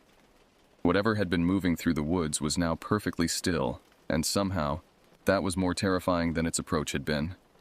I returned to my tent, gun now drawn, and sat with my back against a tree, watching the forest until the first pale light of dawn filtered through the branches. Only then did my tense muscles begin to relax. Morning brought no relief from the oppressive atmosphere. A thick mist had settled over the creek, turning the landscape into something dreamlike and indistinct. I packed my overnight gear and began a systematic search pattern, starting from the campsite and working outward in expanding circles. About an hour into my search, I found the first concrete clue. A torn piece of flannel shirt, matching the description of what Jamie had been wearing, hung from a thorny bush about 6 feet off the ground. Too high for most animals to have carried it. I bagged the evidence and marked the location on my GPS. The forest grew denser as I moved away from the creek, old-growth pines giving way to twisted, moss-covered trees that seemed to grow in unnatural shapes. The ground became soft and boggy, my boots sinking slightly with each step. Then I saw it, a splash of red against the green and brown palette of the forest floor. Blood, dried and darkened, spattered across a fallen log. Beyond it, more drops led deeper into the woods, forming a macabre trail of breadcrumbs. I followed the blood, marking my path with fluorescent tape as I went. The trail led me about 2 miles downstream, where the creek narrowed and the water ran faster over smooth stones. The blood spatters became more frequent, culminating in a smeared handprint on the trunk of a massive pine. Beyond that tree was a dense thicket of blackberry bushes, their thorns forming a natural barrier. The blood trail led directly into this seemingly impenetrable wall of vegetation. My heart raced as I pushed through the brush, thorns catching on my clothing and scratching my exposed skin. The thicket was deeper than it appeared, and for a moment, I feared I would become hopelessly entangled. Then suddenly, I broke through into a small clearing. The sight that greeted me there still haunts my nightmares. The clearing was unnaturally perfect, almost circular, about 30 feet in diameter, with unnaturally smooth ground. No underbrush grew here, just a carpet of pale, sickly-looking moss that seemed to glow faintly in the filtered sunlight. The trees surrounding this space were twisted, their trunks bent away from the clearing as if recoiling from something at its center. And there, in the middle of this unnatural circle, was Jamie Westlake. His body was lying on the ground, arms and legs splayed outward like a grotesque parody of a snow angel. His eyes were wide open, frozen in an expression of absolute terror, pupils dilated to the point that his eyes appeared black.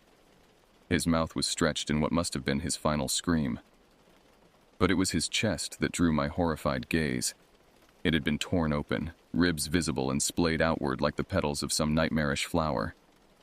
The cavity was empty, heart, lungs, and other organs completely removed. Yet there was surprisingly little blood on the ground beneath him, as if he had been drained elsewhere and placed here deliberately.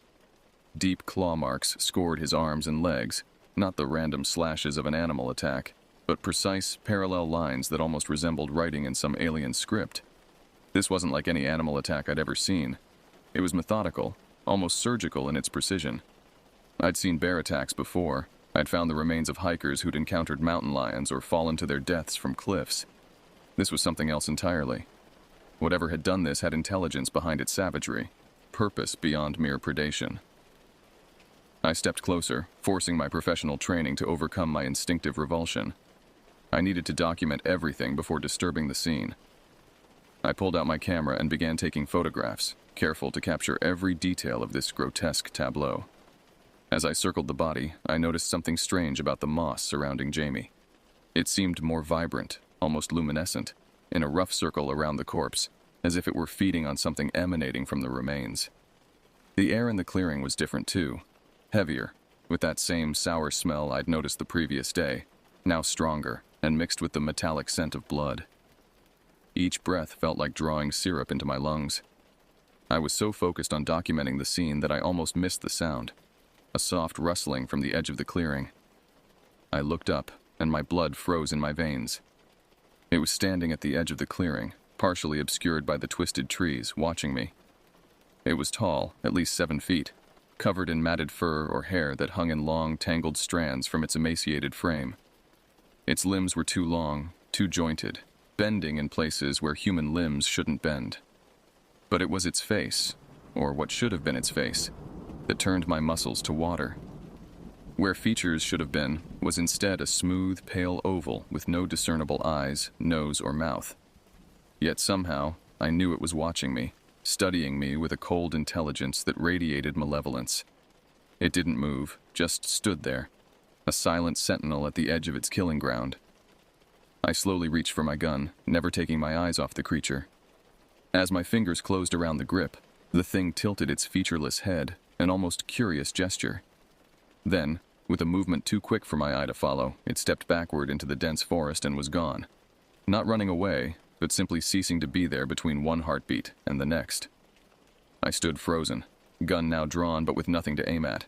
My training screamed at me to collect evidence, to secure the scene, to radio for backup. But some deeper, more primal part of my brain had taken control, and it had only one directive: run. I slowly backed away, never turning my back to where the creature had been standing. Once I was out of the clearing, primitive instinct overwhelmed professional duty. I ran, crashed through the underbrush with no thought for direction or safety, driven by blind panic.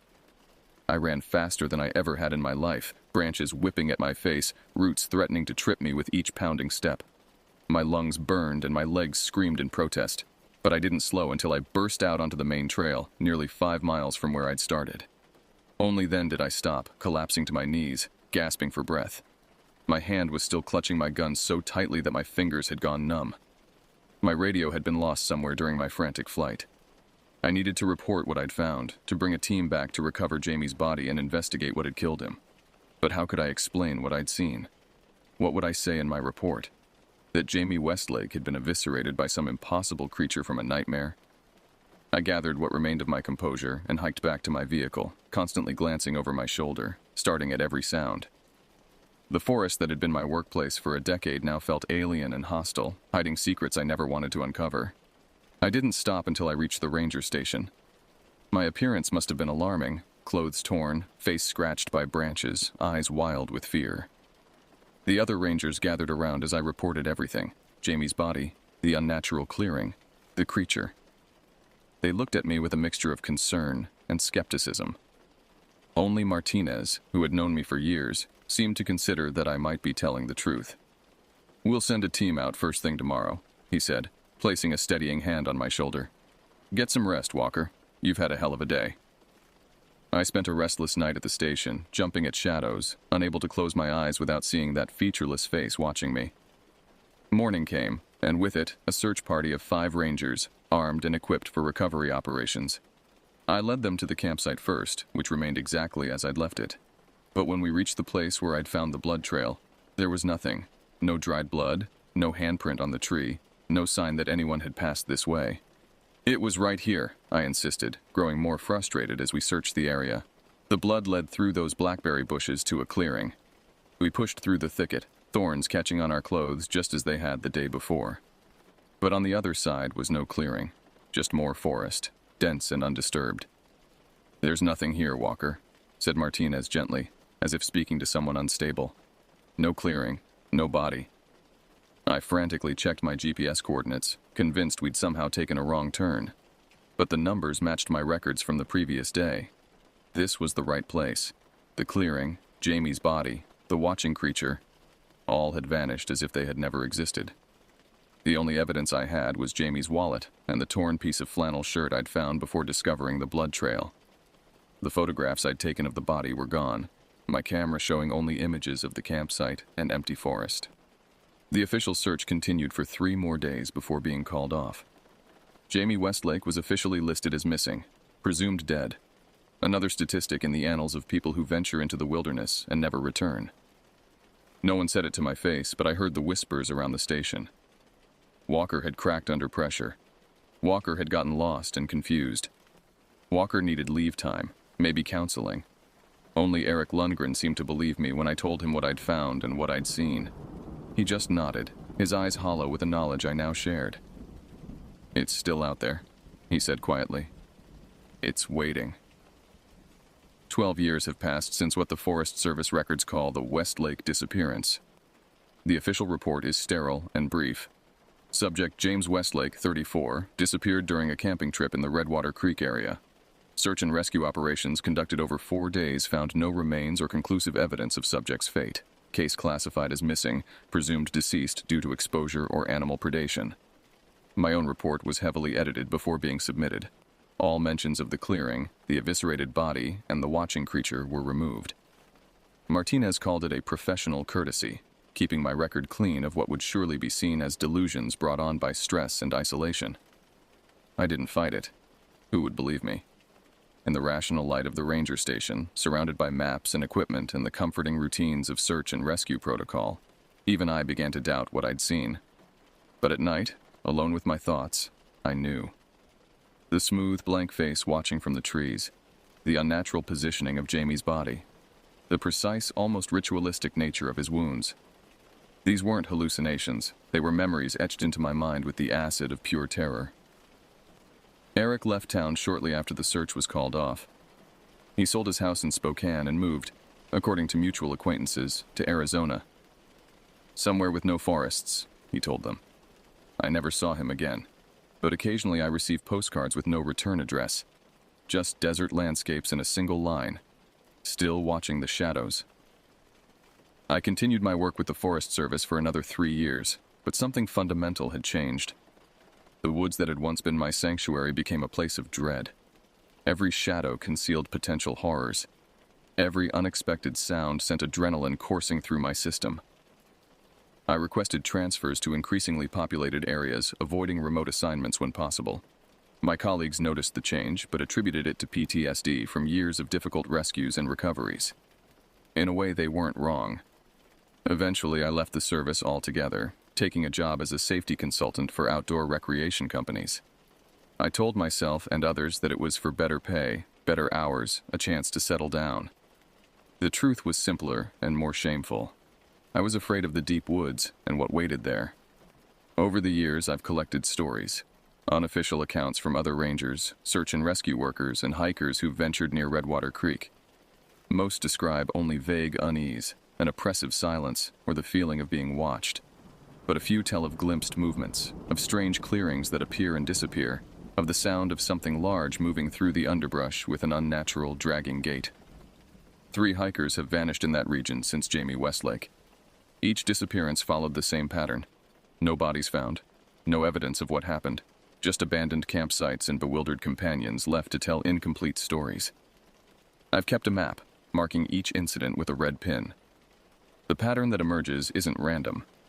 The disappearances form a rough circle, expanding outward from Redwater Creek year by year, as if whatever hunts there is gradually widening its territory. Last year, I broke my self-imposed exile from the deep forest. A child had gone missing. 8-year-old Melissa Chen, separated from her family during a day hike near Miller Lake, just 5 miles from Redwater Creek. When I heard the news, something hardened inside me. I couldn't stand by while a child was in danger, even if it meant facing my darkest fears. I joined the volunteer search team, ignoring the surprised looks from my former colleagues. For 3 days we combed the woods, calling Melissa's name until our voices grew hoarse. On the morning of the 4th day, as I searched a dense stretch of pine forest, I found her red jacket hanging from a branch, about 6 feet off the ground. My blood ran cold. I knew what this meant, what would come next. Sure enough, beyond the jacket was a spatter of blood, then another, forming a trail leading deeper into the woods. This time I didn't follow. Instead, I marked the location and returned to the search headquarters, insisting on a large, armed team to continue in that direction. Perhaps sensing my barely controlled panic, the search coordinator agreed. 8 of us returned to the spot where I'd found the jacket.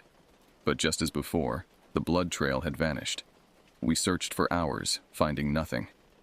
As dusk approached, the coordinator called off the search in that area, deeming it a dead end. That night, as the search teams rested and planned the next day's efforts, Melissa Chen walked out of the forest half a mile from the main search area. She was dehydrated and confused, but physically unharmed. When asked where she'd been for 4 days, her answer sent ice through my veins. "With the quiet man," she said, her voice small and bewildered. "The one with no face. He showed me his collection." The psychologist said she was confabulating, creating false memories to fill the traumatic blank of being lost in the woods. They pointed to her dehydration, her exhaustion, the psychological impact of isolation on a young child. But I knew better. She had encountered the creature, and for reasons I couldn't fathom, it had let her go. Perhaps it hadn't been hungry. Perhaps it was saving her for later. Or perhaps it had sent her back as a message, a reminder that it was still there, still watching, still waiting. I visited Melissa in the hospital before her family took her home to Seattle. Her parents had stepped out to speak with doctors, giving me a brief moment alone with her. I asked her about the quiet man's collection. She looked at me with solemn eyes, suddenly seeming much older than 8. People pieces, she whispered. All arranged neat and tidy. Some were fresh. She paused, looking down at her small hands. He said he's been collecting for a very long time. He said he needs more varieties. I've never told anyone about that conversation. What would be the point? No one would believe me, just as no one had believed me about Jamie Westlake. Some truths are too monstrous for most people to accept. These days, I live in a small apartment in Coeur d'Alene, close enough to the forests to maintain my consulting work, but far enough that I can pretend those dark pines don't hide unimaginable horrors. I still hike occasionally, but only in popular areas, on well-maintained trails with plenty of other people around. I carry a gun whenever I'm in the woods. Not that I believe it would do any good against the creature, but its weight on my hip provides a small comfort. I've also taken to wearing a body camera during my outings, though I'm not sure what I'll do if it actually captures something. Years have passed, but I still think about Jamie and that creature. I've researched similar encounters, pored over folklore and cryptozoology texts, searched for any historical record that might shed light on what haunts those woods. I've found tantalizing fragments, 19th century journals describing the Faceless One, Native American legends of skin takers, even colonial-era accounts of collectors who stole organs from still-living victims. Each story differs in details but shares the same essence. Something ancient and patient stalks the deep woods, something that sees humans not as prey but as specimens to be studied, dissected, and preserved. Some nights I wake gasping from dreams of that perfectly circular clearing, of Jamie's splayed body and empty chest cavity, of that smooth, blank face watching me with senses I cannot comprehend. On those nights, I sit by my window until dawn, looking out at the distant line of trees that mark the beginning of the forest, wondering if it remembers me as clearly as I remember it. I've never seen the creature again, but I know it's out there, somewhere in the dark, waiting. And if you ever find yourself near Redwater Creek, be careful. Stay alert and don't wander off the trail. Watch for signs. Unnatural silence, the feeling of being observed, blood trails leading through blackberry thickets. But most importantly, if you hear whispers just below the threshold of understanding, if you glimpse something tall moving with a dragging gait between distant trees, if you find yourself at the edge of a perfectly circular clearing covered in pale moss, run. Run without looking back. Run as if your very soul depends on it. Because it does.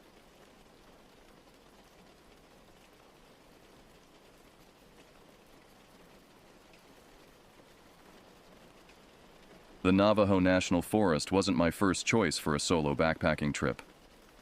The ranger at the visitor center had warned about recent wildlife activity, bears getting bolder, a mountain lion sighting 2 weeks prior, but after months of planning, I wasn't about to change course.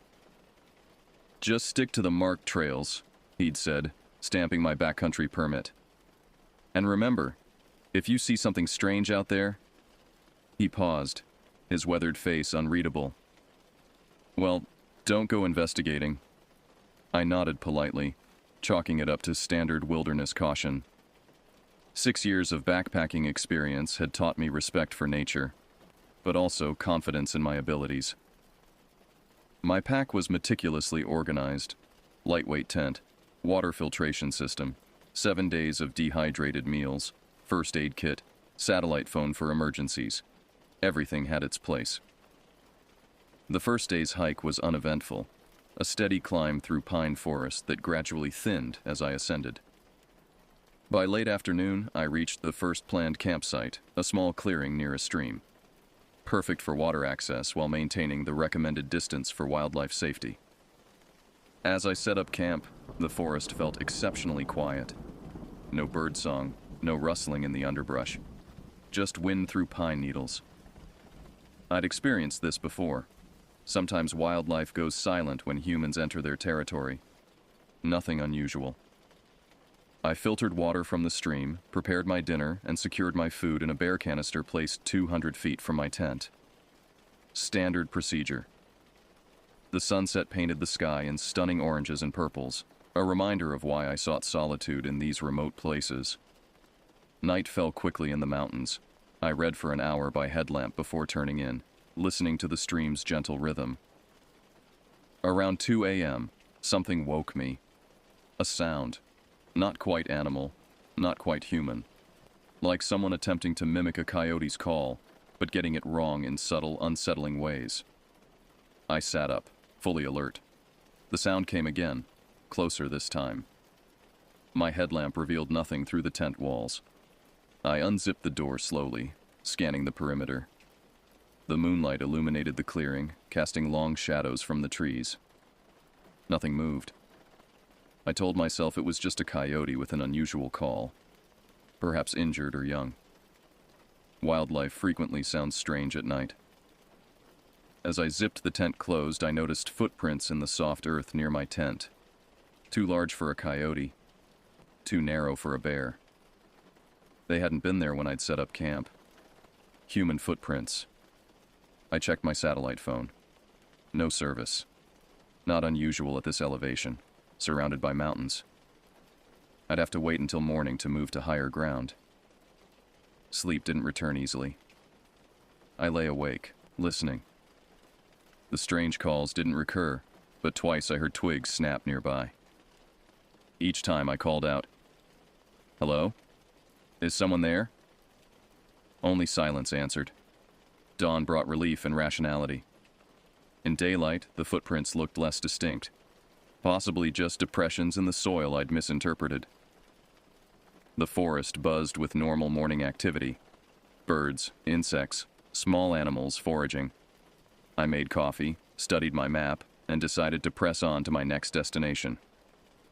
According to my itinerary, it was another 6 miles to Blue Ridge Overlook, where I'd spend night 2. The trail would take me higher, through more exposed terrain. If someone was following me, they'd be easier to spot. As I packed up, I discovered something odd. My bear canister had been moved. Not opened, it remained sealed, but displaced about 10 feet from where I'd left it, partially hidden under a bush. I distinctly remembered placing it on flat ground near a distinctive rock formation. I hesitated, considering turning back. But the trailhead was now a full day's hike behind me, while my next planned stop was closer. Better to press forward. The morning hike restored my confidence. The trail was well maintained, the weather perfect, clear skies, mild temperature. I passed 2 other hikers heading in the opposite direction, a middle-aged couple who reported nothing unusual ahead. Their presence reassured me. Other people were in these woods. By noon, I'd covered nearly 4 miles, stopping at a vista point for lunch. As I ate, I scanned the trail behind me. No sign of anyone following. The strange occurrences from the night before began to feel distant, less threatening. Then I saw it. A figure standing among trees about a 1/4 mile down the trail I'd just traveled. Too far to distinguish features, just a dark silhouette, unnaturally still. I raised my binoculars, but by the time I focused, it was gone. The Blue Ridge Overlook should have been breathtaking. From my vantage point 8,500 feet above sea level, valleys spread beneath me in a patchwork of green and stone. But I couldn't appreciate the view, not with the growing certainty that I wasn't alone. I set up camp methodically, choosing a spot with clear sight lines in all directions. No trees for anything to hide behind. My tent faced the trail I'd ascended. Anyone approaching would be visible long before reaching me. I gathered extra firewood, building a larger campfire than normal conservation ethics would dictate. Tonight, visibility trumped leave no trace principles. The sun began its descent, painting long shadows across the mountainside. I ate quickly, keeping my eyes on the tree line 200 yards below my position. The rational part of my brain insisted I was experiencing heightened anxiety, perhaps triggered by isolation. The more primitive part remained on high alert. As twilight deepened, I photographed my surroundings, partly to document the landscape, partly to have evidence if something happened. The camera's display showed nothing unusual until I zoomed in on one image of the tree line. There, just barely visible among the pines, stood a figure. I enlarged the image, hands trembling. The figure was humanoid, but wrong somehow. Proportions slightly off, limbs too long. The resolution wasn't good enough to make out facial features, just a dark blur where a head should be. Deleting the photo felt necessary, as if the digital image itself was contaminated. I immediately regretted it, having destroyed potential evidence of whatever stalked me. Native American folklore describes skinwalkers as witches who can transform into animals or other people. The stories say they mimic sounds to lure victims, move with impossible speed, and instill inexplicable dread. I'd always considered these tales metaphors for human predators, or dangerous wildlife misinterpreted through cultural lenses. Now, alone on this mountain, these stories felt less like folklore and more like warnings. The fire burned lower as night fully claimed the sky. Stars emerged in brilliant clarity, the Milky Way a luminous river overhead. I should have felt peace. Instead, every snapping twig, every whisper of wind became a threat. Around midnight, the calls began again, not coyote-like this time, but mimicking human voices. Distant at first, like hikers conversing, though I couldn't make out words. Then a child's laughter, chilling in its incongruity. No child should be on this mountain at midnight. I kept the fire stoked, my knife within reach. The satellite phone still showed no signal. I considered abandoning my gear for faster travel, making a night descent to lower elevations. But navigating these trails in darkness carried its own risks: cliffs, loose scree, exposure. The voices drew closer, taking on a pattern: call and response. One from the direction of the trail, another from behind my position where only steep, nearly impassable terrain existed. Impossibly, something was circling my camp. At 2 a.m. I heard footsteps, slow, deliberate, approaching from the trail. My headlamp revealed nothing beyond its limited beam. The steps stopped just at the edge of visibility. "I know you're there," I called, trying to keep my voice steady. "I'm armed and I've notified rangers of my location." A lie, but necessary. What answered wasn't a voice but a sound like nails on slate, followed by something that approximated my own words, played back with subtle wrongness. "I know you're there." My hands shook so badly I dropped my flashlight. It rolled toward the sound, illuminating the ground at the edge of my camp. There stood a pair of moccasins, caked with red clay unlike the soil on this mountain. Just the moccasins, no person wearing them, perfectly placed as if occupied by invisible feet. I grabbed my pack, abandoning the tent and most supplies. Fear overwhelmed reason. I ran, not toward the trail where something waited, but toward the western ridge. Steeper, more dangerous, but away from whatever stood at the edge of my camp. The mountain held its own perils. In my panic, I lost footing on loose shale, sliding down a slope, ripping my pants and scraping my leg badly. The pain cut through fear, restoring some clarity. I found shelter in a rock formation, not ideal but defensible, with stone at my back. There I waited for dawn, listening to calls that mimicked my voice, sometimes pleading for help, sometimes laughing, always just out of sight. First light found me huddled among the rocks, sleep-deprived and hyper-vigilant. My leg throbbed where I'd bandaged it with supplies from my pack. The voices had ceased with the coming dawn, but fear lingered, a physical presence constricting my chest. Taking inventory: water filter, 1 day's food, first aid supplies, knife, still useless satellite phone, map. Enough to reach civilization if I moved quickly. My best route was north, following the ridge to where it intersected with a more traveled trail leading to Mountain View Station, a ranger outpost. 8 miles. Manageable in a day, even injured. The morning brought fragile courage. In daylight, supernatural explanations seemed less plausible. Perhaps local teenagers were playing elaborate pranks on hikers, or poachers resented my presence in their territory. Even wildlife could explain some occurrences. Mountain lions can make unnervingly human-like sounds. I studied my map, plotting the safest route. As I traced potential paths with my finger, something caught my eye. Faint markings in pencil I hadn't noticed before. They circled certain areas, including where I'd camped last night. In the margin, barely legible: "Skin territory, stay away." The map had been purchased from the visitor center. Had a ranger added these warnings? A previous owner? I folded it hurriedly and stuffed it in my pocket. Emerging from my shelter, I scanned the landscape. The rocky ridge extended northward, offering minimal cover but good visibility. No place for anything to hide. I started walking, fighting the urge to run, measuring my pace to conserve energy. The going was slow. My injured leg protested with each step, and the terrain demanded careful navigation. By mid-morning, I'd covered only 2 miles.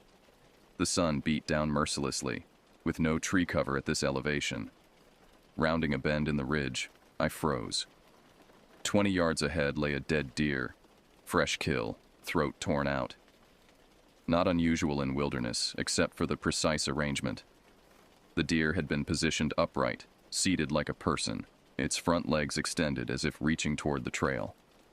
No predator in nature leaves its prey like this. I detoured wide around the grotesque tableau, fighting nausea. Whatever was happening transcended ordinary wildlife behavior. The deliberate positioning suggested intelligence, intention, a message meant to terrify. It was working. By noon, the ridge narrowed dangerously, forcing me toward a steep descent into forest. I'd avoided the trees, preferring exposed ground where I could see threats approaching. Now I had no choice. The forest below seemed darker than it should be at midday, shadows deeper, movements within them suggesting presence. Not wind through branches, but purpose. Watching. Waiting. Halfway down the slope, I heard a distinctive click. Looking up, I spotted a motion-activated wildlife camera strapped to a tree, the kind researchers use to monitor animal populations. Its presence was simultaneously reassuring, evidence of human activity, and disturbing. Someone was monitoring this area. I approached the camera, hoping for identification marking, a university logo, research program information. Instead, I found crude symbols carved into the tree beside it. Stick figures with elongated limbs, antlered human shapes, spirals. The camera's memory card slot was empty. Pressing onward, I reached the forest edge by early afternoon. The main trail should be 2 miles ahead.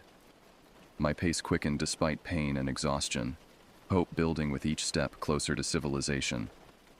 The forest remained unnaturally quiet. No birds, no insects, just my labored breathing and footsteps on pine needles. A mile from the intersection, I found the backpack. It lay beside the trail, high-end equipment similar to what I'd abandoned. Inside, standard camping gear, a logbook, water bottle. The ownership details written inside the logbook matched a missing hiker case I'd read about before my trip. Someone who'd vanished in these mountains 3 months earlier. The logbook's final entry read, "Something's following me, not animal. Ranger mentioned local stories, skin something, making strange calls at night." I dropped the pack, heart pounding. Then noticed what lay beyond it. A search pattern of orange survey flags marking a grid through the forest. An official search area for the missing hiker. I was standing in the last known location of someone who had never been found. As this realization dawned, my satellite phone suddenly chimed. Signal acquired. My hands shook violently as I dialed emergency services, watching shadows between trees, certain something watched back. The ranger rescue team found me there an hour later, dehydrated, injured, and babbling about stalkers and skinwalkers. They were professional, non-judgmental as they loaded me into their vehicle. One mentioned they'd been getting calls like this all season. At the station, the senior ranger listened to my story without interruption. When I finished, he placed a folder on the table between us. "We've documented 17 similar reports in the past 2 years," he said. "Experienced hikers, not the type to panic at normal wilderness sounds." He showed me photographs, strange footprints, arranged animal carcasses, symbols carved in trees. "The Navajo say this mountain stands at a boundary between worlds. Their folklore warns of entities that can wear human skin, that mimic humans to lure them. I expected skepticism, scientific explanations. Instead, he pointed to a map on the wall, identical to mine, with similar penciled warnings. "We don't mark these on public maps," he said quietly. Those markings were already on yours when you bought it? I nodded, throat dry. This forest holds mysteries science can't explain. Maybe ancient predators, maybe something else. The search team found this near where we picked you up. He placed a moccasin on the table, caked with red clay, matching the one I'd seen outside my camp. The other one's still missing. My hiking days ended on that mountain. I'd found something older than forests, older than humanity's understanding of reality. Something that walks between worlds, wearing skins not its own. Something that followed me home in ways I can't explain. That still calls in the night with voices not quite right. This isn't campfire fiction. This is documentation. Warning. If you hike those mountains and hear your own voice calling from the darkness, run. Don't look back. And never ever answer.